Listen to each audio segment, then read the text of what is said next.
I'm here with Fifth Ward Councilman Thos Shipley, who's also running to retain his seat in the Fifth Ward, and I thank you for sitting down and having a conversation. So to get right to it, for those who aren't familiar with you, or those who are, can you give us some background on who you are, what you do, and why you want to run again for your ward? Mm-hmm. Well, I'm Thos Shipley. I moved here to Roselle Park in 2010 from Manhattan. Lived in Manhattan for 25 years. I'm originally from Aberdeen, Maryland. Okay. That's where I grew up. Actually, I went to school for electronics engineering. Really? Oh, yeah. Really? That's a story. Wow. Well, I mean, all through school, I mean, my interest has always been the arts. It's always been music and performing. And that's what I wanted to do, but I remember as a kid going to my parents saying, I want to be a rock star. And that didn't go over well. But my father was a professional musician. Okay. He was in the military band, Army Band, 327th Army Band, and he also ended up in the Bicentennial Band. Okay. He played all bass, brass, and electric and upright bass. Wow. Which is significant because those are the upright and the electric bass are two different things. Completely different. Completely different. No fret. Learning. And your fingering is absolutely different. Mm-hmm. So he did all that. He, was an excellent musician. Do you think that's where you got your love or desire for music? Yeah, I'm sure that was a part of it. It was a big part of it, being handed down. But it was interesting. I wanted to play. I started out playing drums. Okay. I started as a drummer, and he was insistent. Said you're not, no drums until you get lessons, until you learn to read. You've got to learn, music. Right. So I got all that, and luckily in school, and I played in the orchestra, the band, the marching band. I was in the choruses. I played drums for the choruses. This went on. That's all I wanted to do. Got in the drama department, and it comes time to do things. I really wanted to go to school for music. Okay. And as I put it, my mother put the fear of failure in me, and she told me there are Juilliard graduates playing on the streets of New York City, and I go, and yes, there are. But that's what it takes. Wow. So I chose something that was, I thought, okay, maybe associated, and it wasn't so much a failing, it was just like, where am I going to go? Can I really do this? And of course, every parent is like, the world's full of. Yeah. But they want you to succeed and to be able to take care of yourself in life. And That's amazing. So electrical engineering? yes. Wow. Yes. I mean, so there I was, here I was at this school. It was in Columbus, Ohio, Ohio Institute of Technology, which is, it was, an excellent school, but it's really kind of funny because I joke about this, like I was back, there were no PCs. That's right. So you took it yourself, we were still there punching. There was a whole huge room with a giant, what do you call it? I don't even remember what they're called anymore, but just, with the tape running and then punching cards. Yeah. And, no PCs. I mean, IBM Selectric was a big deal, And my calculator that I'd gotten for Christmas the year before to take to school, that was a big deal. Right. And by the time I got to school that fall, they were laughing at my calculator because it had the big numbers, and all it did was add, subtract, multiply, and divide. Do the basics. And the guys had the little ones that were doing logarithmic Texas functions. and Yeah. So it was just amazing how technology evolves and how fast it's gone. Man. But I took the job. Ended up doing working for a company called Western Geophysical. So you got a 9 to 5. No, this gets even weirder. I was working for a company that did oil research on the ocean for oil companies. So here I was with Western Geophysical. I had to go to Houston. I was based in Houston for a while, learning their equipment in their school. And then I was sent off the coast of California on this ship. And what they had was, it's very interesting. They have oil companies hire out this company to do this.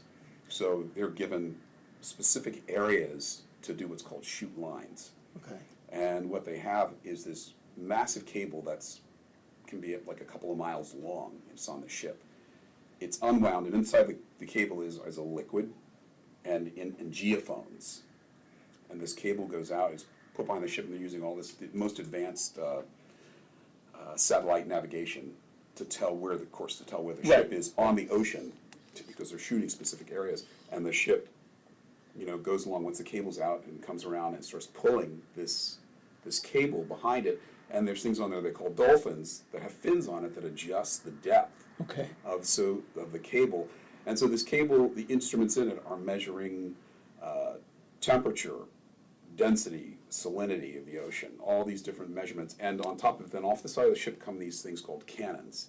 And every 10 1/4, 10 1/2, 10 3/4 seconds, it's just shooting these explosions, sending these vibrations down through. Right. And the cables are picking up the timing, the intensity of the sound the waves depth coming of where back. they are. Right. So they're actually, and I'm in the computer room because it's sending data back to map the ocean floor and also the subfloor to see, the possibility of there Right. being oil. And your shifts are 12 hours a day, 7 days a week. 7 days a week. Right, because you're out there, there's no you're not going home because you're on that boat, that's your home. 7 days a week, yeah. That rig's your home. And there you are shooting these lines.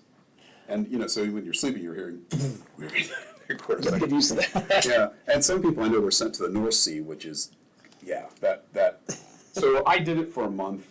Did you really? I did that. Okay. I did that cruise, and I came back and I said, "This is not for me." And the guy said, he said, "I understand." He said, "A lot of people said, that's when you find out, are you gonna Right, are you going to be able to do this for the rest of your life? stick with this, So. And then, so how did it get to music? How did, Well, I ended up going back. I mean, I'd always played. I ended up going, because even through college, I was, I ended up in this band playing frat parties and things like that. as a drummer? As a drummer. Okay.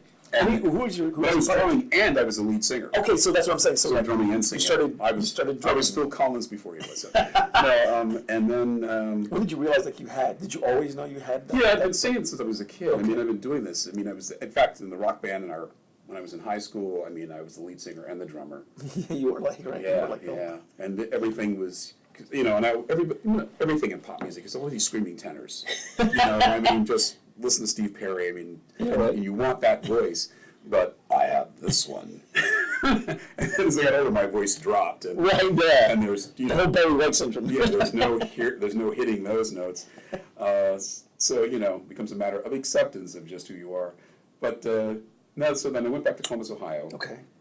This, this near the school, and went back to the placement department. And I ended up finding another job, but ultimately things happened where I ended up waiting tables. Ended up getting a job as a singing, dancing waiter of all places in Nashville, and then ended up moving around and playing drums for this. I ended up playing drums for one of the plays. Okay. Ended up touring, and then ended up in Knoxville. Okay. And then from Knoxville, I went to Atlanta. Met some type of manager type when I was in Knoxville, but in Knoxville I ended up studying jazz vocals with one of this guy Jerry Coker, who is famous for a lot of jazz instructional books, and his wife Patty Coker did jazz vocal instruction. I studied with her and was studying. Did you have to retrain your voice for that? Well, because rock, you said rock, and rock has a certain kind of range and temperament, and jazz has another. Did you have to learn? You had to, or was it natural for you? Well, no. Then it comes. It's not so much retrain; it's training. Period. Because I had a natural instrument. Okay. And I remember during high school, went to a band camp, and at the band camp, I met this vocal teacher. I'd never, as a kid, I'd never had voice lessons. And this guy, showed me the basics. I mean, just the thing of how to attach or I shouldn't say attach, but how to connect the voice to the breath. Okay. How to start to use your diaphragm. And what came out of my mouth, still to this day, I get goosebumps thinking about it. It just blew me away. I mean, I already had an incredible range, but it just went on, and the power behind it, right? The richness of the sound when you learn to do that, it's just an amazing thing. It really is, and that's why even to this day, I talk to kids who are singing, and I can't stress enough: get lessons, get lessons, get lessons. Learn technique. It's not going to change your voice; it's going to give you your voice. Okay. It's what protects you. I said, you say you want to be famous. Well, actually, first of all, you need to start singing on pitch. Right. So if your breath isn't connected, ain't happening. And also, it's consistency, because later on as an adult, playing in various bands when I was going to say when I finally moved to Atlanta. Right. You're playing these clubs, and I'm performing like 5-6 nights a week. So you're in a club playing, let's say, 8 to 11, and then on the weekends, 9 to 1. Right. And you're doing this all night in places where there's smoke. True. Right. And without technique, it's not. It's what technique is what protects your voice, so that you can do this. When you got a cold, Right. everything right. else. Everything from Yeah. Mm-hmm. So it's everything. But all that to say, I ended up doing all these things, and just the period moving, growing, I started dancing, which is what I always wanted to do. And I remember as a kid wanting to take dance class, my father just looked at me and said, "Boy, you're in enough stuff already." So I didn't get to start. I started studying ballet when I was 21, and I remember That's pretty hard, right? Because at that age, it's like, oh, you got all this. People are like, there are people who spent years, but you were like, hey, that's what I want to do. Okay. Yeah, I always wanted to do it. If you're going to be in shows, you've got to be able to dance, and I love dance. I love Okay. movement, love Right. watching it, love doing it, and getting to do that. But there I was, and I guess this is part of like how bad you want it. Right. Here I was in these beginning classes, because you're not in New York City with. I'm in there with 9-year-olds. Right, that's what I'm saying. It's like, okay. One 9-year-old, maybe a couple 9-year-old boys, and a bunch of 9-year-old girls. They have no muscles. Right. Yeah. These girls are, these kids just drop into splits, and here I am at 20. I just remember I had this Russian teacher named Lumila, and she was doing this one exercise one day where you put your leg up on the bar, and some people know what this is, an back attitude. A back attitude is like taking you raise your leg from the back, and it's like an L position. Okay, right. And you'll see women in what's called développé, which is, so in the L, the leg extends, it develops. So she had us in a back attitude where you put your leg up on the bar, and then the kids would you straighten the leg up the wall. So these little girls, they're doing it, and there I am just trying to, and I'm back there, just trying to, and she just looked at me and she said, "You, just stand there." So, yeah, it's all these things, But then I ended up studying classes at the, when I was there at the Ohio State, but Ohio Ballet Company. All right. And with their professional company, with one of the people, and taking classes there and actually learning partnering.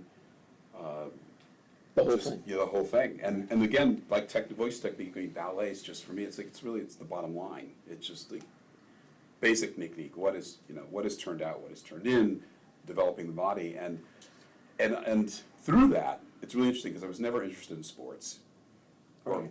being athletic really in any way, but let me tell you, ballet will put you in shape, and I had the body of death. Okay. I remember they had me at one point. I was teaching. Somebody hired me. They wanted me to teach the football players Right. how to stretch. And I remember coming in, and the guy started laughing at my tights. And the next thing they're going like, "Oh my God, where did you get those calves? Right? Where did you get this body?" And I'm going like, "Okay, boys, on the floor." And they're, Lynn Swan. Okay. I studied, but dancing and having, because the other thing about dance, it gives you not only agility and flexibility, it gives you strength. Right. And put that, and poise, it just improves your carriage overall, and so many things, like just that thing of what gives you that poise is also the thing of pulling up and developing those lower abs. Right.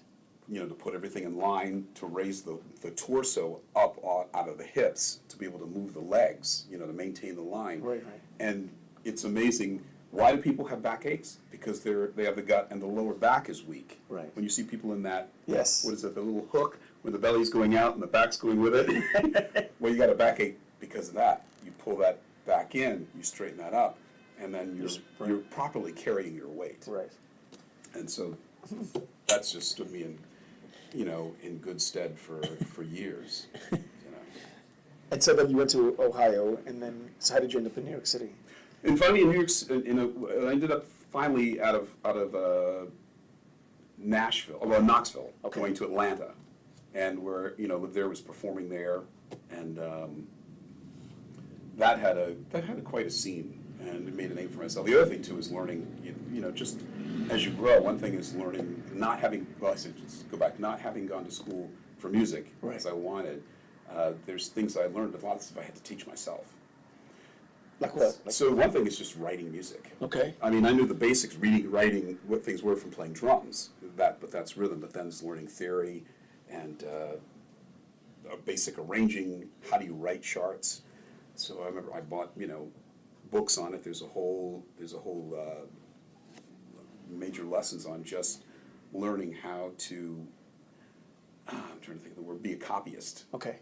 How to write arrangements, how to prepare the paper, what goes on it, because it's all about communication. It's all about having an idea and put this in front of a Right. musician and saying, here's my idea and this is how it goes, and the rest of it is The execution of body English, as it were. Right. What you Okay. as an artist add to it, because this is just notes on the paper. So Right. you play this note at this time for this endurance. But the other thing that happened to me was, going there, meeting musicians, getting gigs, and you're playing a gig with somebody who gets to know your material, and you're dealing with, sheet music or a basic lead sheet, or he knows the tune and you know the tune, and then one day I get a gig and I call the guy and he goes like, oh, I can't do that one. And there you are going, well, what am I going to do? So it's, there was one of those things where, and I guess I won't tell my other joke about this whole thing, but they would always, the girl singers got their charts done. Oh, Yeah. I was just saying. But they weren't doing it for me. Right. So I taught myself, along with, I talk to musicians and say, how does this done? What do you need to see? Right. Is this good? Is this bad? And I learned to write charts, got the equipment, the pens, the paper. Yeah. And, I'd be up till 3, 4 in the morning writing out charts, transposing them, because a lot of times they're not in your key. So taking music that I already had and looking at it going, okay, so I need to go from this key to that, and sitting there and just adjusting it to And the that. thing is, one thing I learned is after a point you need to quit, because you're tired and get to the end of some of the charts are 3 or 4 pages long. Right. You're writing stuff out, and I go back and start going over it, and I feel like, I missed a measure. It's just like, but it's like in the middle. Right. So what do you do? Yeah, forget- And there's tape with staff lines on it that you can get. Oh, really? So you You just put it- yeah. So you put this and then figure out, okay, it's 4 measures to the line. Now it needs to be 8. That sort of stuff. Wow. It's just amazing. Or sometimes I'd have to start from there and just rewrite The entire the entire thing. But now, I have the software. It can just And you put it can in. play it in, or you can click it in, so everything comes out beautifully printed. But it's a great thing to teach myself, and it also just taught me just one of the key things. I think is something my father gave me is he always said, don't forget your sergeants, because he was a sergeant in the Army. It's like when you this will go to another part of my life story, but it's just that surrounding yourself with people smarter than you, Okay. the best you can get, and then learning from them, and everything put before them. If it's criticized, it's like, how do I do this? What do I do? And growing, and it's really, I think it's for something to be that difficult. It's been a great asset for me, because I get compliments from musicians for being a musician. A lot of singers are, especially in jazz, Right. are really looked down upon. They say, "Oh God, here comes another singer." Because a lot of singers, they don't know the keys. They don't know what a key is. They don't read. They don't come with charts, or somebody else has written them. They don't know what's on them. Right. And in my case, I wrote them. You right. I have the ideas. I wrote the arrangements. Learning how to conduct, how to count the songs off, and when you walk in, you get, oh my, whoa, he's an equal, and it just makes all the difference. It's not us and them. It's we. Right. And operating that way and being able to walk in there and know what you're talking about makes all the difference in the world. Wow. Yeah. So then you were in Nashville or Knoxville? In Atlanta. Atlanta. And in Atlanta, I was singing in a hotel. There's a Okay. hotel called on Peachtree Street. I think it was called the Peachtree Center Hotel. It's been so long. And in this hotel, they had the bar called the Veranda. It was this open air space, really nice. And then connected to it, it's like on the second floor, it's open mezzanine, Okay. is a restaurant. And I've been known, like, I love desserts. So the waiters always come and tell me, what's going on. One of them came up and said, Leslie Uggams is here. Oh, wow. And a lot of people, other generations don't know No, who she is. yeah. Yeah. But she was, Tony Award winning actress. She was Kizzy in Roots. Right. And she had come to Atlanta to do a concert at Chastain Park. Chastain had been this beautiful open amphitheater, outdoor amphitheater. And she'd come into town for that. And I was playing it's just myself and the piano, my pianist Warren Langford. And we're playing, and the place had pretty much emptied out, so we were thinking about stopping. And next thing I know, look up, and here comes Leslie and her husband, and what turned out to be her hairdresser. Okay. And they come and they sit down. I said, keep playing, keep playing. So we did, a few more songs, and then we finally stopped, and they said, come here. And sat down with them and said, who are you? So we love what you're doing, how you sound. And her husband said, do you have a manager? I said, no, I do everything myself. I gave him my tape, a cassette. Right, at the time. back then, right? Remember I had had to shop that around? And like a few weeks later, I come home, and on my answering machine, it's like, hi, it's Leslie. And we were so knocked out by what you do, we'd like to do anything possible to help your career. Wow. Yeah. So, as a friend of mine said, he said, I got a phone call from you, and they said, Uggams. Right. That was it, But, yeah, that was just one of those dreams, being discovered, as Right. it were. And turns out she put her close friends, Dionne Warwick, she put Dionne Warwick on the phone. Right. They played my tape for Doc Severinsen. Wow. And, From the Tonight Show band. yeah. Right. And a great trumpetist in his own right. Oh, yeah. He was great, and a band leader. Yeah, a lot of band people- leader, a lot of musician. people used to think, he's just that guy was tight with his music and jazz and everything. He knew his stuff. He's top notch. Oh, he writer, absolutely was. arranger, Absolutely, everything. yeah. So he was. Next thing I knew, she was, said, we'll figure out a time when we can actually, meet up. And she was in Atlantic City, and I said, well, it's close enough. I can get there. Right. So just whoa. And the next thing I get a call, and they said, okay, we're going to do this thing, and we're going to present you. And as they told me later, they started out, it was just going to be me and Warren. But as it ended up, it was me, 5 pieces. Wow. In this club room at the Claridge. She was performing at the Claridge Hotel in Atlantic City, which is now, they closed it down, but it's been, I think, Bally's bought it. All right.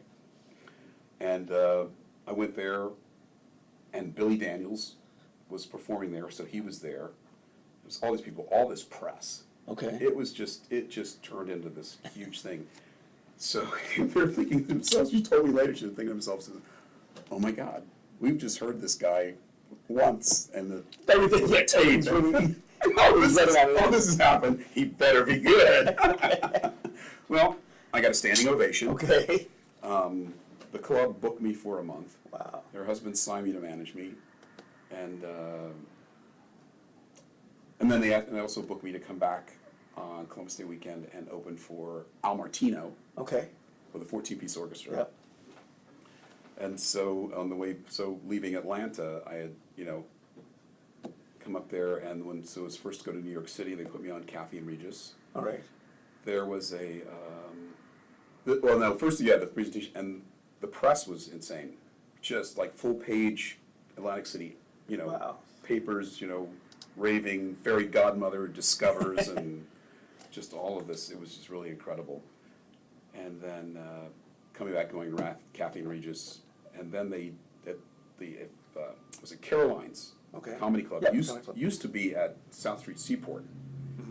And so they had me down there where they presented me to William Morris. Wow. All of William Morris. And Rita Moreno was there. Okay.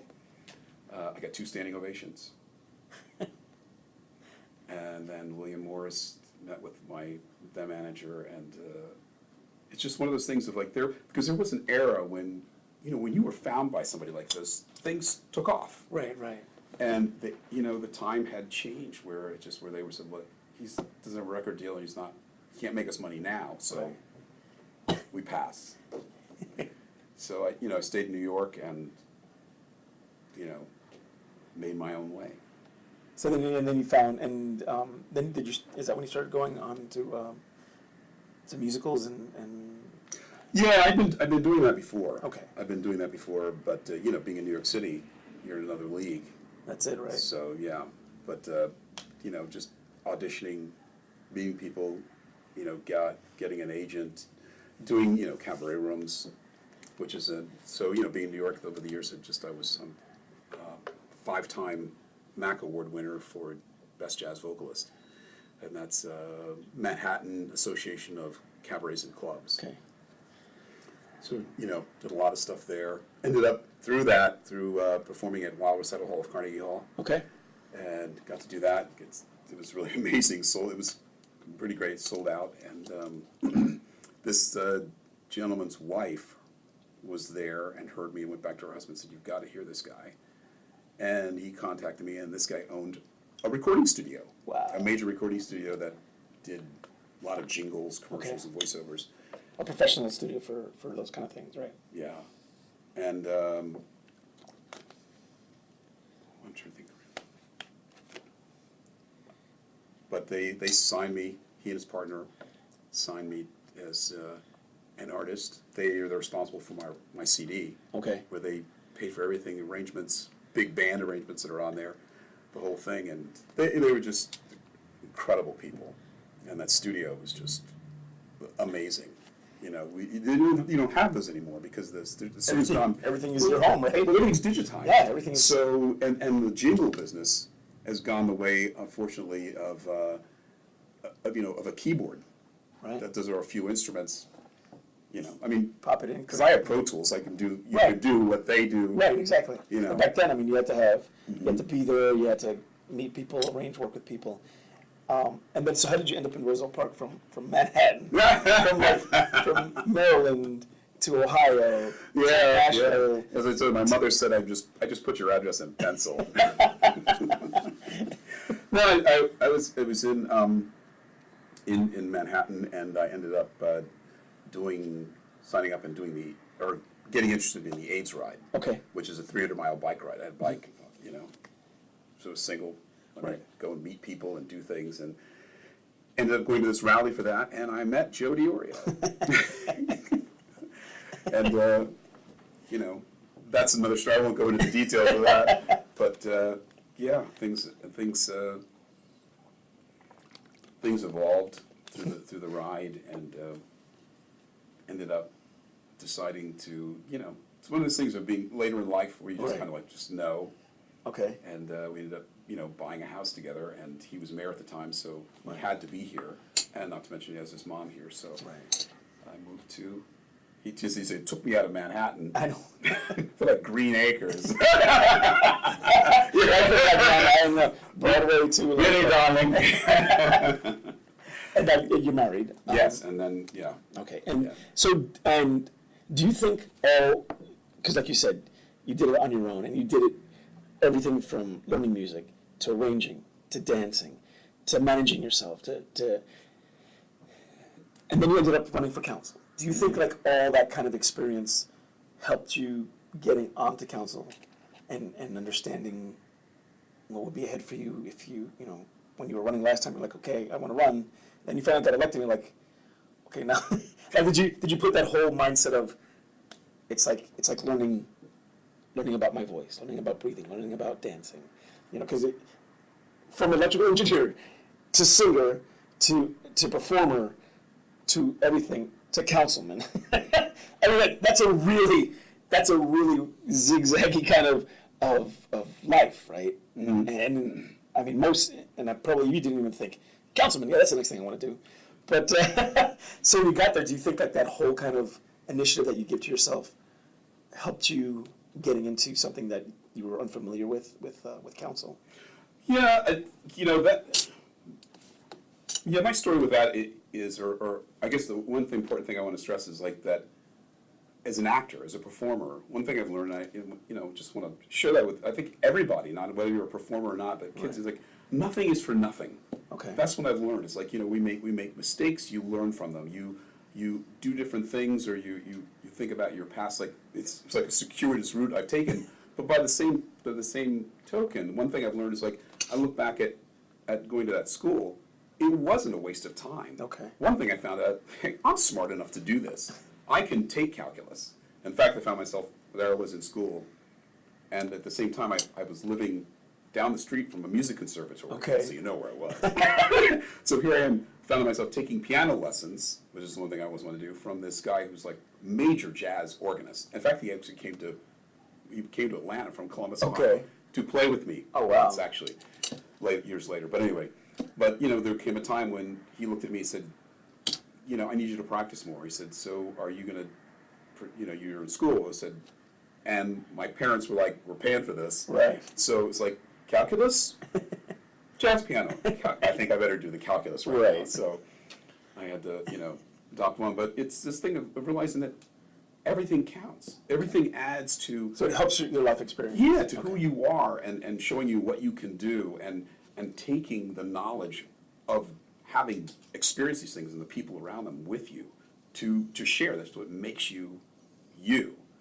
And some of the negative stuff, learning to either turn it around or shed it as best you can. But coming to the council thing, getting this place, that's been an interesting experience. I'd never met anyone, let alone dated them, who was the head of an elected official. Right. And I always thought, looking at this, well, you had to have a special education, or these people, it's like, no, absolutely not. Come to find out, anybody can get elected to office, and which is true and frightening. Right. And I thought, even myself, can I do this? Am I, So it was run up on the first time. Well, as things go, I come to find out it's what motivates a lot of people. Something happens. Okay. You get really ticked off, and you decide, okay, I've got to get in there and do this. Okay. And I guess you know the story. Well, at the time, Mike Yakubov was our 5th Ward councilman. Right. And, and a friend. And Joe had been out of the political picture. He didn't decide after 2010 he wasn't running. Okay. And just going to just enjoy life together. And Mike asked for help because he was going to run for mayor. Right. And so he had chosen, I think, his neighbor Rich Templeton to run. They were going to be on the same ticket to run for 5th Ward councilman. He was. And he would be mayor. Okay. Mm-hmm. And I just remember the nights, 1, 2 in the morning on weeknights, bringing out coffee, bringing out stuff to drink, Joe's helping them strategize and talking about things, and I have, Rich Templeton there, and he's telling me all these things about, what the Dems do. I mean, these things he told me that, that making people switch their parties, veiled threats to put signs on their lawns, I think it's a good idea, He's sharing all these things that are going on, and I was just appalled. I think how terrible. And, but here's this person sitting in your living room, and I've been to his house, been over for dinner, stuff like that, and I'm thinking, making friends with he and his wife. As things happened, Mike decided, well, if he didn't win, they were moving because they needed a bigger house. He was having another kid. Right.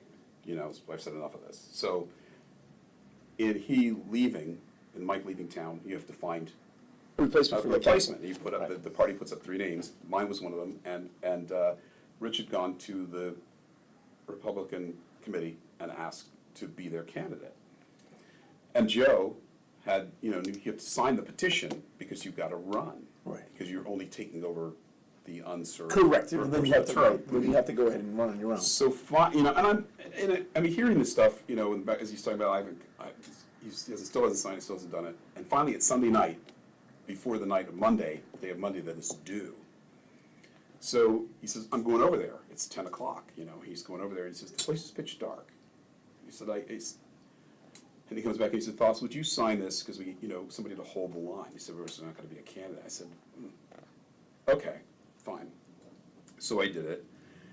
And then come to find out that the paperwork for him to switch parties had been sent in even before he had gone to the before he announced the fact that he had switched. So I was livid. I was just, first of all, it's frightening. You felt betrayed. Well, it's betrayed, and just it's kind of disgusting. It's like, I don't know. It's like, who is this person that I've been making friends with, been sharing, been in my home? That, you know what I mean? It's just, I don't know who you are. Right. Yeah. I have that, deception. It's also deception. It's deception. And when I really think about it, it's like not only personal deception, it's a deception to the people who were for whom, under the auspices that you're running, Right. that you're presenting yourself as one thing, and it's God knows it's people change their minds, Right. stuff happens. I get that, but no, this was premeditated with no regard Correct. to anything. Because there was evidence that these things were signed Oh yeah. like a week and a half before. It was the 18th, I Yeah. remember.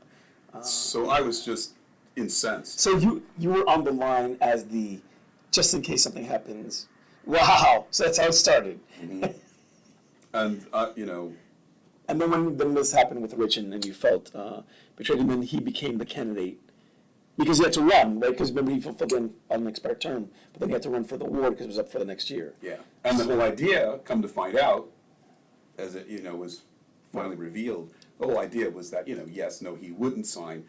That we wouldn't, It would be it open. would expire and he would just walk in Right. because there would be nobody to run against. Wow. Surprise. So then you ended up, and then did that fuel you during the campaign? That this person who's duplicitous. Absolutely, absolutely. And the other thing too is just finding out, as I've grown and finding out, seeing the influence of their party chair, Dan Petrosky. Just like just one hand I looked at it and go like, wow. Give kudos for the idea, but what you did was disgusting. Right. It's like, yeah, it's you did that, but it's really a disgusting thing to do on so many levels. Okay. And And then you won. yeah. And now 3 years, there's no. I presume there's no Rich Templeton like scenario, right? That's going to fuel you to run again. So why do you want to run again? To stay in that ward. Well, there's a lot going on. I think especially this last year. Okay. This last year has been one of just great positive change. Okay. In terms of, we now have Frank Genova on, it's the Construction. Construction. We've got Andrew, Okay. who's doing a phenomenal job, and now we have Beth McDonald, and this council has been working together Right. and really making things happen. We've got all of this this new development Right. going on. It all seems to be happening at once. It's been a great learning curve in terms of trying to figure all this out. And Rosa Park has so many opportunities, and I just feel like I want to not only just want to be there for it, but feel like I'm in it and want to be there to see it through. Okay. Not to mention the fact that I guess one of my greatest fears is I've seen what the influence of Dan Petrosky can do. I've seen it through the past 2 years where Okay. and the thing is I hate thinking of because the party thing. I really, when you're in a small town like this, it shouldn't matter. So, but unfortunately, the only way you can disseminate it's been a them and us thing. Okay. Does that bother you? That whole kind of. I disgust me. Okay, It okay. absolutely disgusts me. Because like again, it should be about the town. Right. Okay. This is not. Especially we're a small town. This is not. It's not Atlanta. It's not Knoxville. Not It's national not- politics. This is not these major issues. This is our town, Right. and it's one thing if people were on that. And on that wavelength, Okay. all the time. If we were doing that, I mean, my thing is, you got a great idea or something like that. I don't care what party you are. I'll vote for you. Right, okay. I'll get behind you. But when you end up where you're, when it's not you, it's somebody behind the scenes Okay. telling you what to do. And I mean, because when I got on, I mean, it was told to me point blank by one of the other council members that that they were told, in no uncertain terms, by their party chair, well, if he gets on, do not speak to him, do not help him. What's that? I mean, here you are, and so all your experience and all your knowledge, how much there is to learn Right. and to do, and if anything, if you're thinking about the town or just what you're trying to get done, it behooves you to guide and help this. You could even Right. put some of your influence Right, there right. to help this person know what they're doing. Like you said, with your arranging, someone comes in with a different key range. You've got to adjust to that. Uh-huh. You can't say this is how you're going to play it. Mm-hmm. And that's the kind of thing when someone comes into council for where there is their experience. their range, their background. It looks like you're saying that's what we need to, you need to adjust to that. You can't just say, well, this is it, this is the way it's going to be, and we're done. Yeah, we're going to shut you out. Right, okay. As opposed to, include you and Okay. get you up to speed. All right. And it was everything from that insane debacle of saying that they literally tried to get me from like you can't sing. Okay. Can you remember that? That's right. Yeah, because and the thing is, you're garnering too much attention, and they call my singing political. Are you what? So I say, go ahead, you sing the national anthem, one of the most difficult melodies ever. You go ahead and do it a cappella. So it's stuff like that I found it's really. Just But on the other hand, do you ridiculous. feel beyond that, like the townspeople, right? Like this is we're a small town. It's the whole. And as you came in and people got to know you, did you? How were you taken aback by the acceptance? It's like, oh, yeah, you sing. Oh, you're black. Oh, you're gay. It's like, okay, but they accepted you, or it looked that way, right? From what I understood, it was never any like. I've never had any issues. You felt like, how did you feel like that on a personal, from the townspeople beyond the politics? I found I sometimes at first I found that I was surprised. Right? You're ready for the.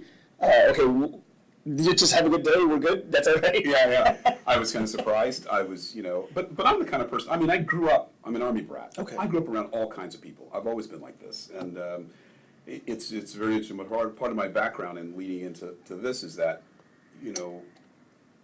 I'm just used to all kinds of people.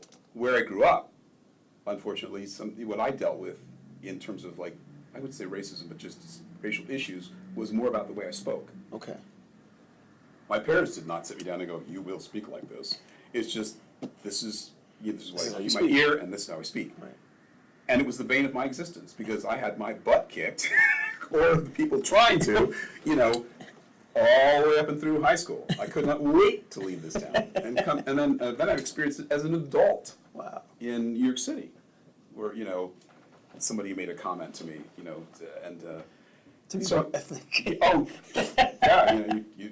yeah, why you talk like a white person? It's like, Like my sense of his being articulate. What is, I talk the way I talk. Someone said he goes, But I am black. Yeah, exactly. It doesn't. Yeah. Yeah, exactly. That's how I talk. If I go down to a certain area, they're not going to stop and go, speak. Right. Oh, okay, he's okay. Exactly. Like, let him go. They're going to kick my behind. He's well because- spoken. He's like, Yeah. no, exactly. Mhm. And moving here was that was scary for me. I mean, if you remember back in at that time, there was all these reports of being what are they called, WWB and DWB. Okay, right. Driving while black and Yeah. walking while black Yeah. in New Jersey. Right. And I thought, okay, let's look at this scenario.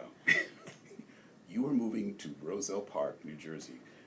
You were going to be in a gay relationship with a sitting mayor who's white and Italian. Right. In this Irish-Italian Irish-Italian town. Irish-Italian town. Uh-huh. I said, what's wrong with this picture? And do I need to fear for my life, It was Was it eye-opening when you found it's like, it's cool, we're good. yeah, no, it was really, it was eye-opening, it was a relief. But no, I did have some anxieties about it. Yeah. You sit down and.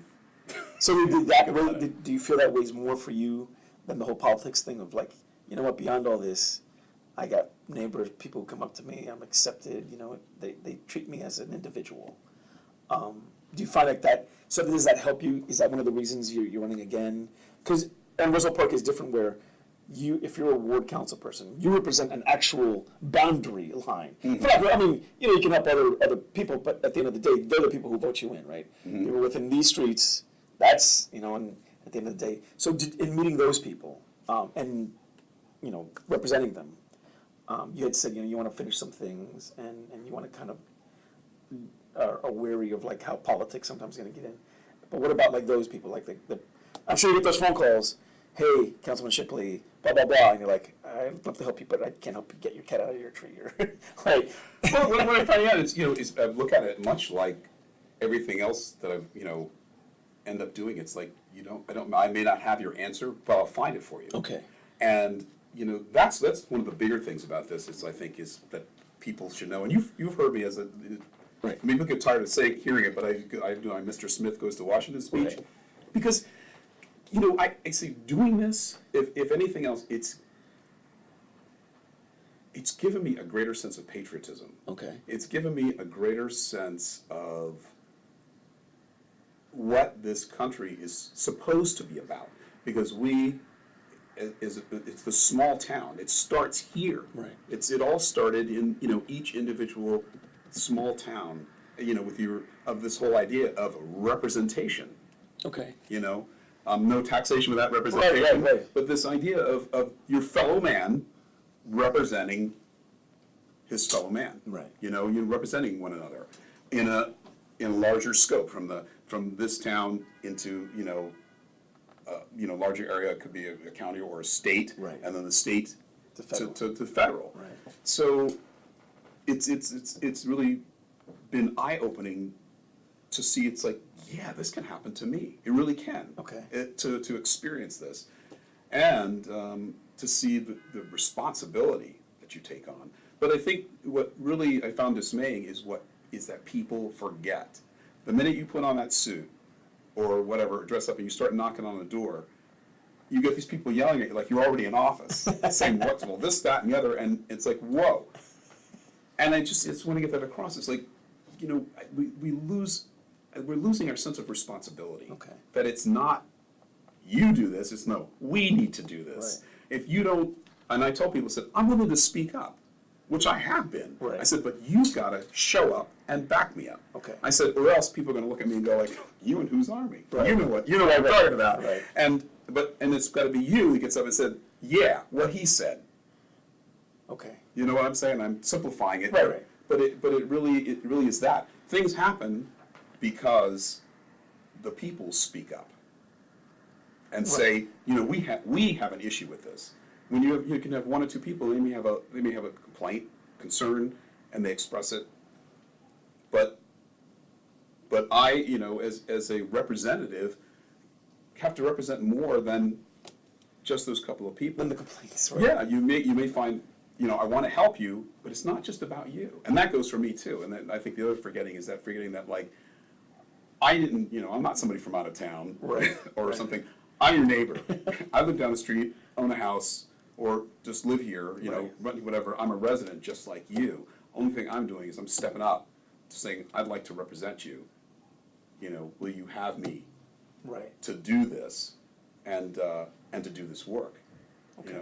If it's not some greater grand. If I want to be recognized and want a grand, I'll get on stage. Right. Exactly. Right. There's instant love, gratification. If that's what you're looking for, and a lot of this is, as is can be pretty thankless. A lot of hard decisions to make, and you can't please everybody. Right. But the idea is to do the best thing for the town, and when I look at that, it's also doing the best thing for myself as a resident.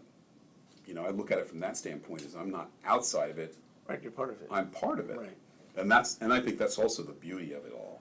And so wanting to run again, I want to continue this, and I really, I like representing the people. I like, helping them. Sometimes it gets frustrating because some of the stories are heartbreaking. Some of the things that that I'm told and encounter, and things I can't do anything about. Okay.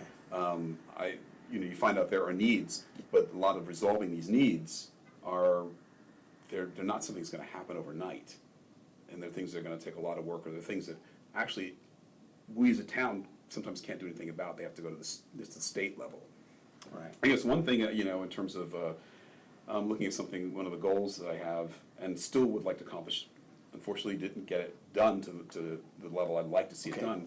But one thing is, being in the 5th Ward, one of the biggest things we have is our apartments. Yeah. We have a lot of, You have a lot of right. a lot of apartments in the 5th Ward. And is the new development in your ward? Or is that the 4th? That's in the 4th, right? 4th, yeah. Yeah. But you have Woodside, right?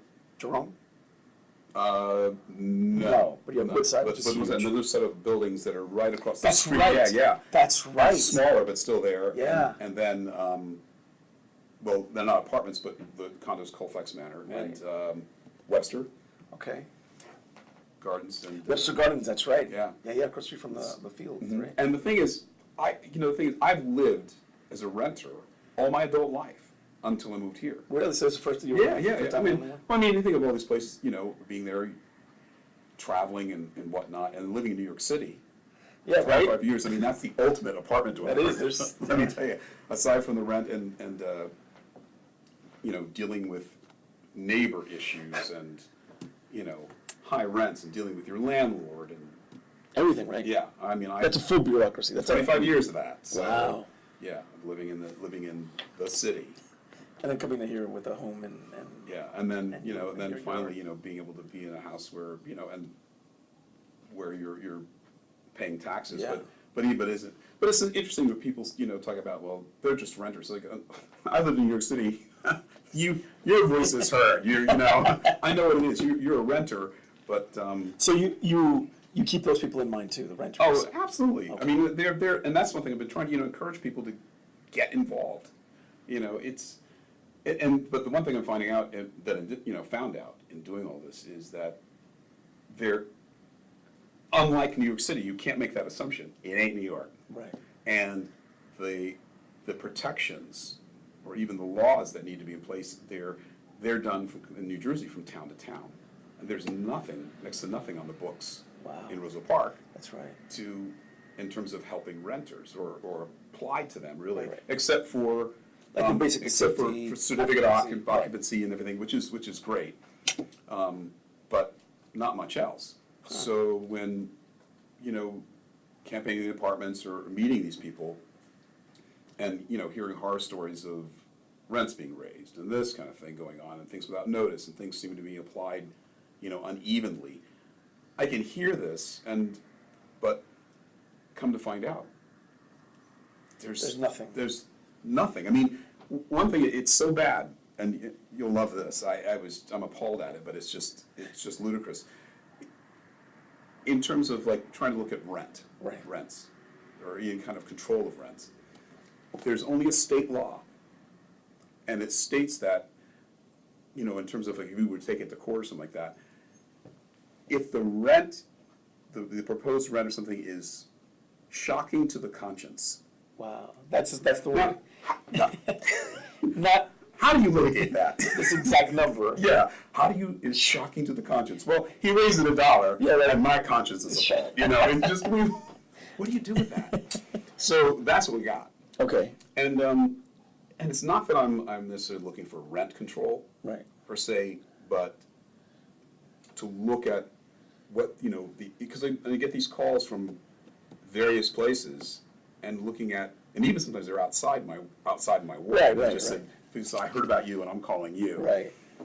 So, but looking at something that we can sit down and do to To address that. to address that, at least, you know, some type of controls or some type of thing where it has, you know, some type of arbitration and just, you know, we've done some little things in terms of just finding out, like, even if those cards that sit in the vestibules, Right. these buildings, making sure that they're up to date, because you Right, know, the call in case of something called there. yeah, you know, and making sure that they're properly answered, and there's, you know, they're up, all this information is there for not only the police and the fire department, but for the tenants themselves. Right.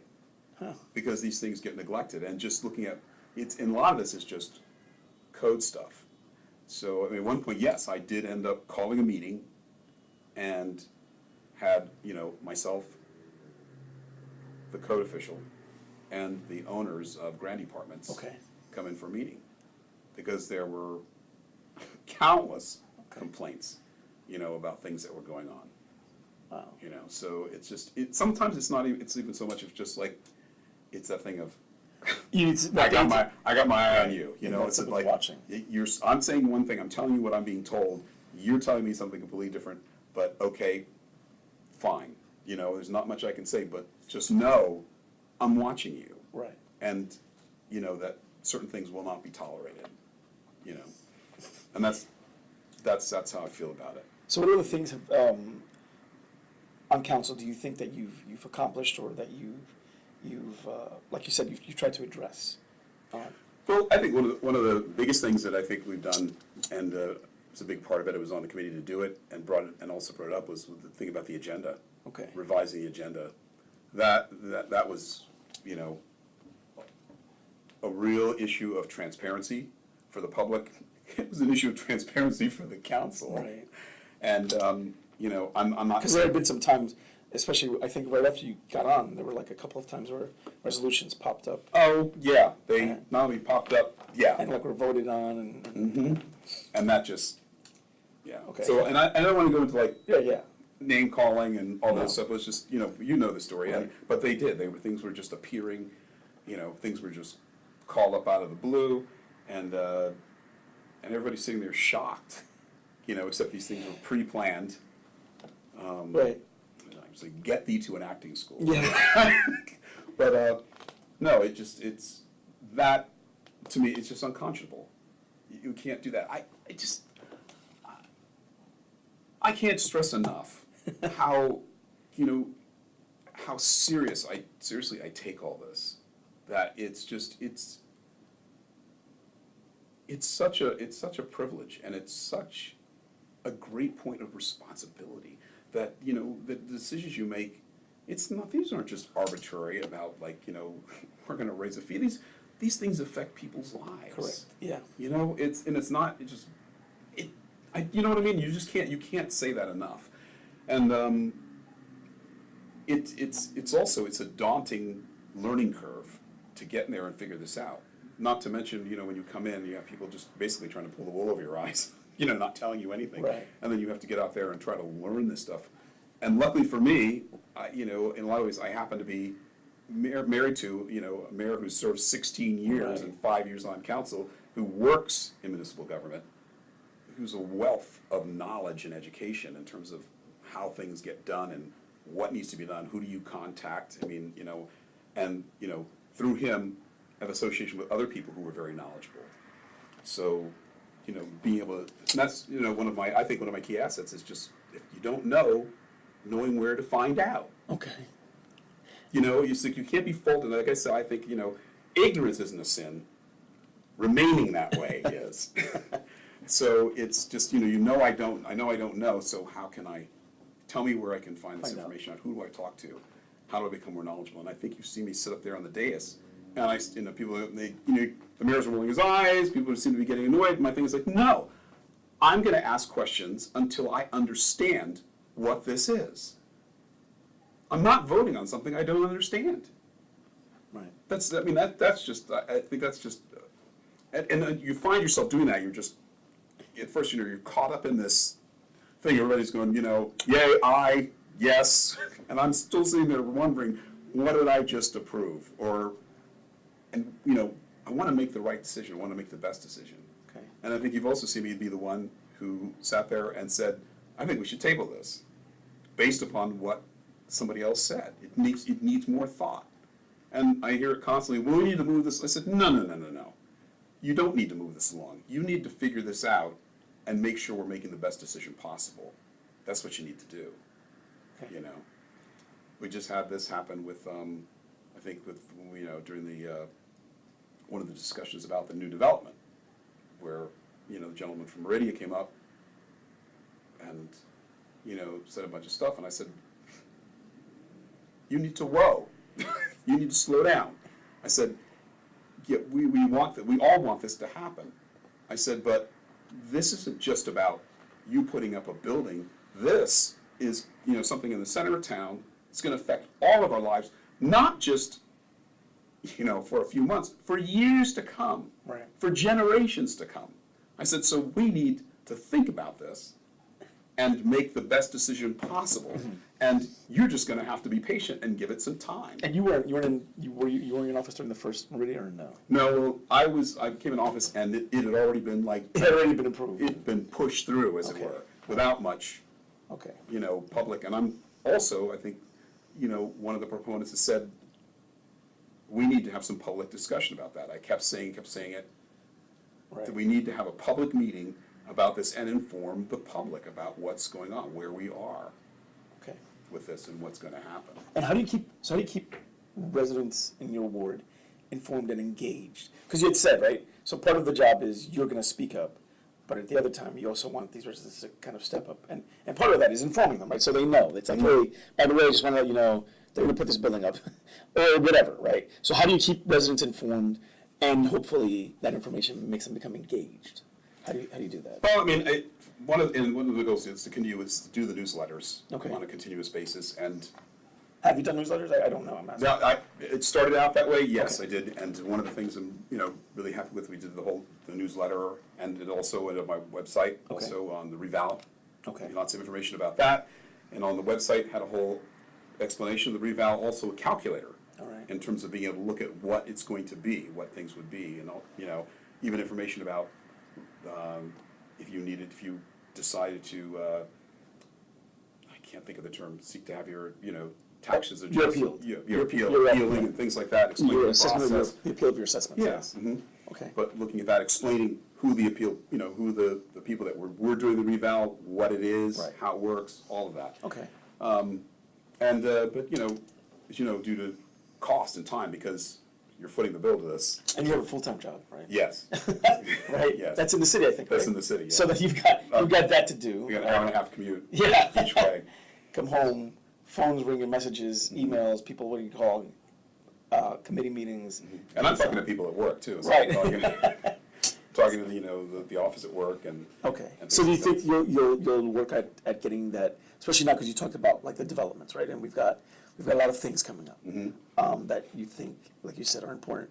Do you think you'll work on getting those things more out there? And Oh, most definitely. Okay. There's things that, I think we've been putting a lot of things out on social media. All right. Which seems to think it'd be better sometimes than just delivering paper everywhere, which people after a point get annoyed with. Not to mention the cost of it, but that's one thing I'd like to do more of is to be able to email. Okay.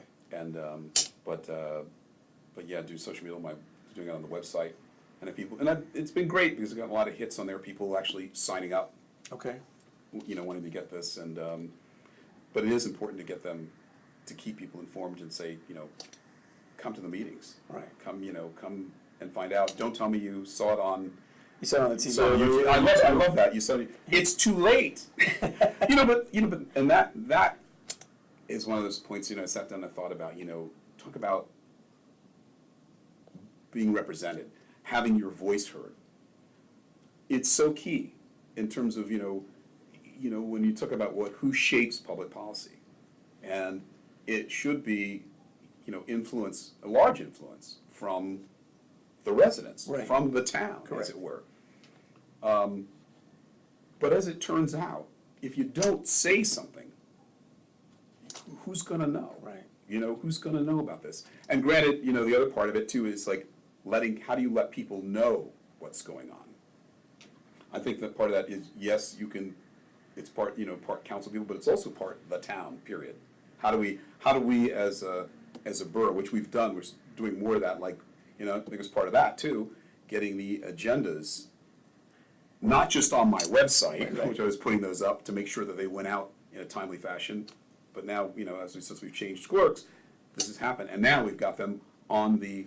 So is that why you stopped on your website because it was being Yeah, handled properly? now it's handled Okay. properly, All right. it's on there, it's on there properly, and There's a time your frame. suggestion, I believe, is getting, people can sign up with the clerk Right. and be put on a mailing list to get them. Right. So that resolved a lot of that in terms of knowing people ahead of time. They're finding out the same time we do. Okay. In terms of everything Right. that's on the agenda, you're able to read it and, Prepare, and right. ask questions and prepare. And, and it's worked. Because, I think one of those ordinances, getting calls saying like, I don't think this is a good idea. Right. And- Or what about this or what about that? Yeah, and it's like, great, this is what you need. This is what you need, ideas, insight, an opinion other than your own. Right. And seeing it from the points, I didn't think about that. And then, as a representative, bringing that back to council and doing something about it, having a debate about it. That excites me. That's the magic of it. All right. To make these things work. Okay. So we talked about some things so when you came in, you had so what were your goals when you first came in to office? Or were you open to just representing people? And as time goes on, like you said, one of the things, the apartment dwellers getting, the tenants getting people more informed about things. What goals do you see for yourself if elected again? So if elected, what goals do you see? And new ones, improvement upon old ones, continuing ones that you think are good? What do you see? Yeah, all of the above. Okay. I'd like to continue. One thing is I'm really excited about the economic development Right. and really working with Beth to get things done. And that all ties in with the development, what we do, how we do it, who does it.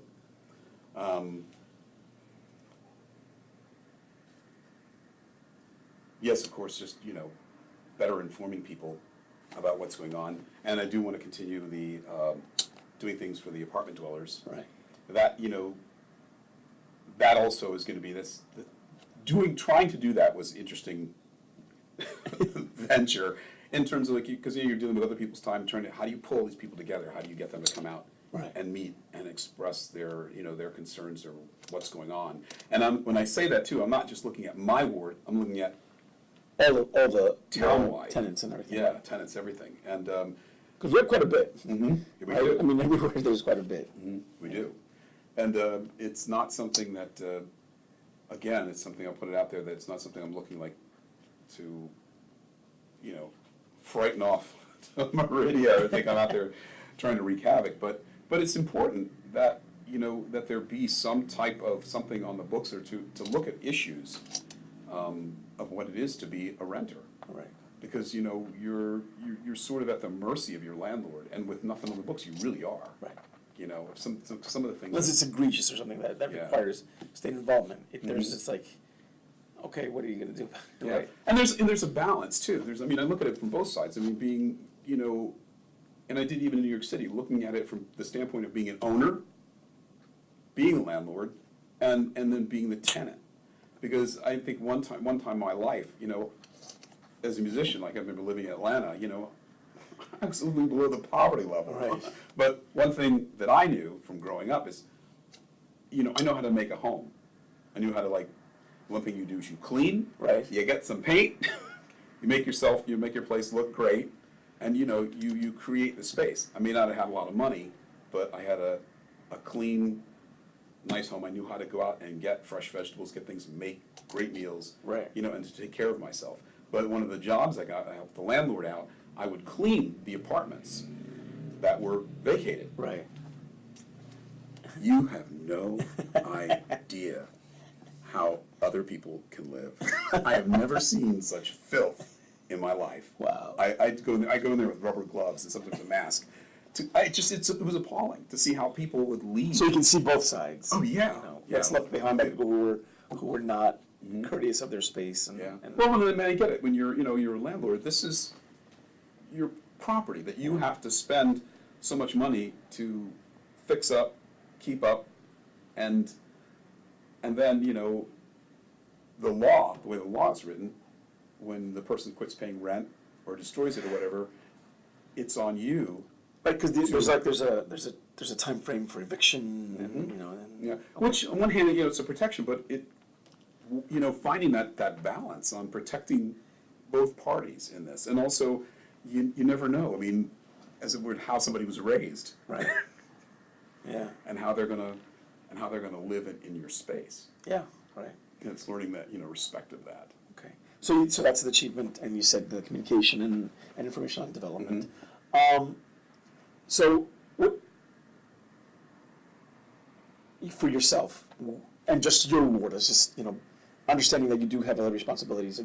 So the decisions you make on ordinances, for the most part, are not ward specific. They're borough specific, right? So Correct. very rarely is there a ordinance that addresses just the Fifth Ward. It's this law is going to affect everybody. Everything from the grease traps, right, to like the latest one with bamboos and all this thing. So, but Fifth Ward, in your ward, what do you see as a major concern? And what have you heard from your residents as to what a major concern is, either for the ward or when you're walking and talking with them, what do you hear as a concern for them? I think one of the major things, it's without a doubt, in my ward and everywhere, is parking. Yeah, really. That's just, bar You've none. kind of dealt with that living in the city, right? Because parking is at a premium in the city, right? Everywhere. Oh, yeah. But you said, so parking. Yeah. Because we are area-wide, we're a square mile. But of course, we have families now with 2 cars, 3 cars, right? I mean, it started out one way, and not to mention, we're fortunate we have the train. Right. But then, like from what I understand, as I move here, you learn, you find out that, that this permit parking has evolved because of, having the train in Right. and keeping commuters from just parking wherever, especially close to the train station so they can walk when the lot is full. Or I don't even know if that lot, when it first came, if it existed. I don't know what was going on back then, but how all this evolved. And not to mention, like as you said, that the evolution of going from no car or one car to basically 4 or 5 cars. Right. And just So that's the one thing people are. and the differences in around town, as you can see with the houses. Right. No driveway, shared driveway, Shared driveway, yeah. one small driveway. Some people have huge driveways. It's just and then this whole mentality of not on my street. You can't park in front of my house. Right. It's how do we find a balance? And how do you find a balance between people who are saying, look, I bought this house, I can't park anywhere, and other people going, this is America, I should be able to park where I want. How do you get that balance in dealing with that? That is also one of the things that's being worked on. I think after, especially after that, one of the last ordinances that got passed regarding the permits for the streets in my ward, Right. talking about one of the things, finding out that, and also the thing I think it was the issue with the Jerome Street Okay. parking. Yes. Which that's what People came out for that one, right? Well, they did. Well, the people from the area, but what really I found upsetting was the language that was behind it. And then when you start talking about, when you use the term "those people," Right. I've been one of those people. It's something that hits close to home. And I come to find out there's a whole history between, as far as like those apartments that are there. Right. So it was a Sunrise Village. Sunrise Village, yeah. The demographic that was there as opposed to now, but there's a whole history between what goes on, and I've also seen it just living in New York City, Right. where I lived in a beautiful neighborhood when I lived in Inwood, nice neighborhood. You have to come up this hill to get there. I'm in between 2 major parks, just beautiful. But on this street, a lot of the gypsy cab drivers would park on this hill, Okay. and they would get, they'd have their lunch, whatever, and just throw it outside the door. Oh, okay. Or, you see them actually standing out there, and they're stuck there all day, so they're, urinating, bothering you, or just urinating on the ground, Right. out there in public, beside their car.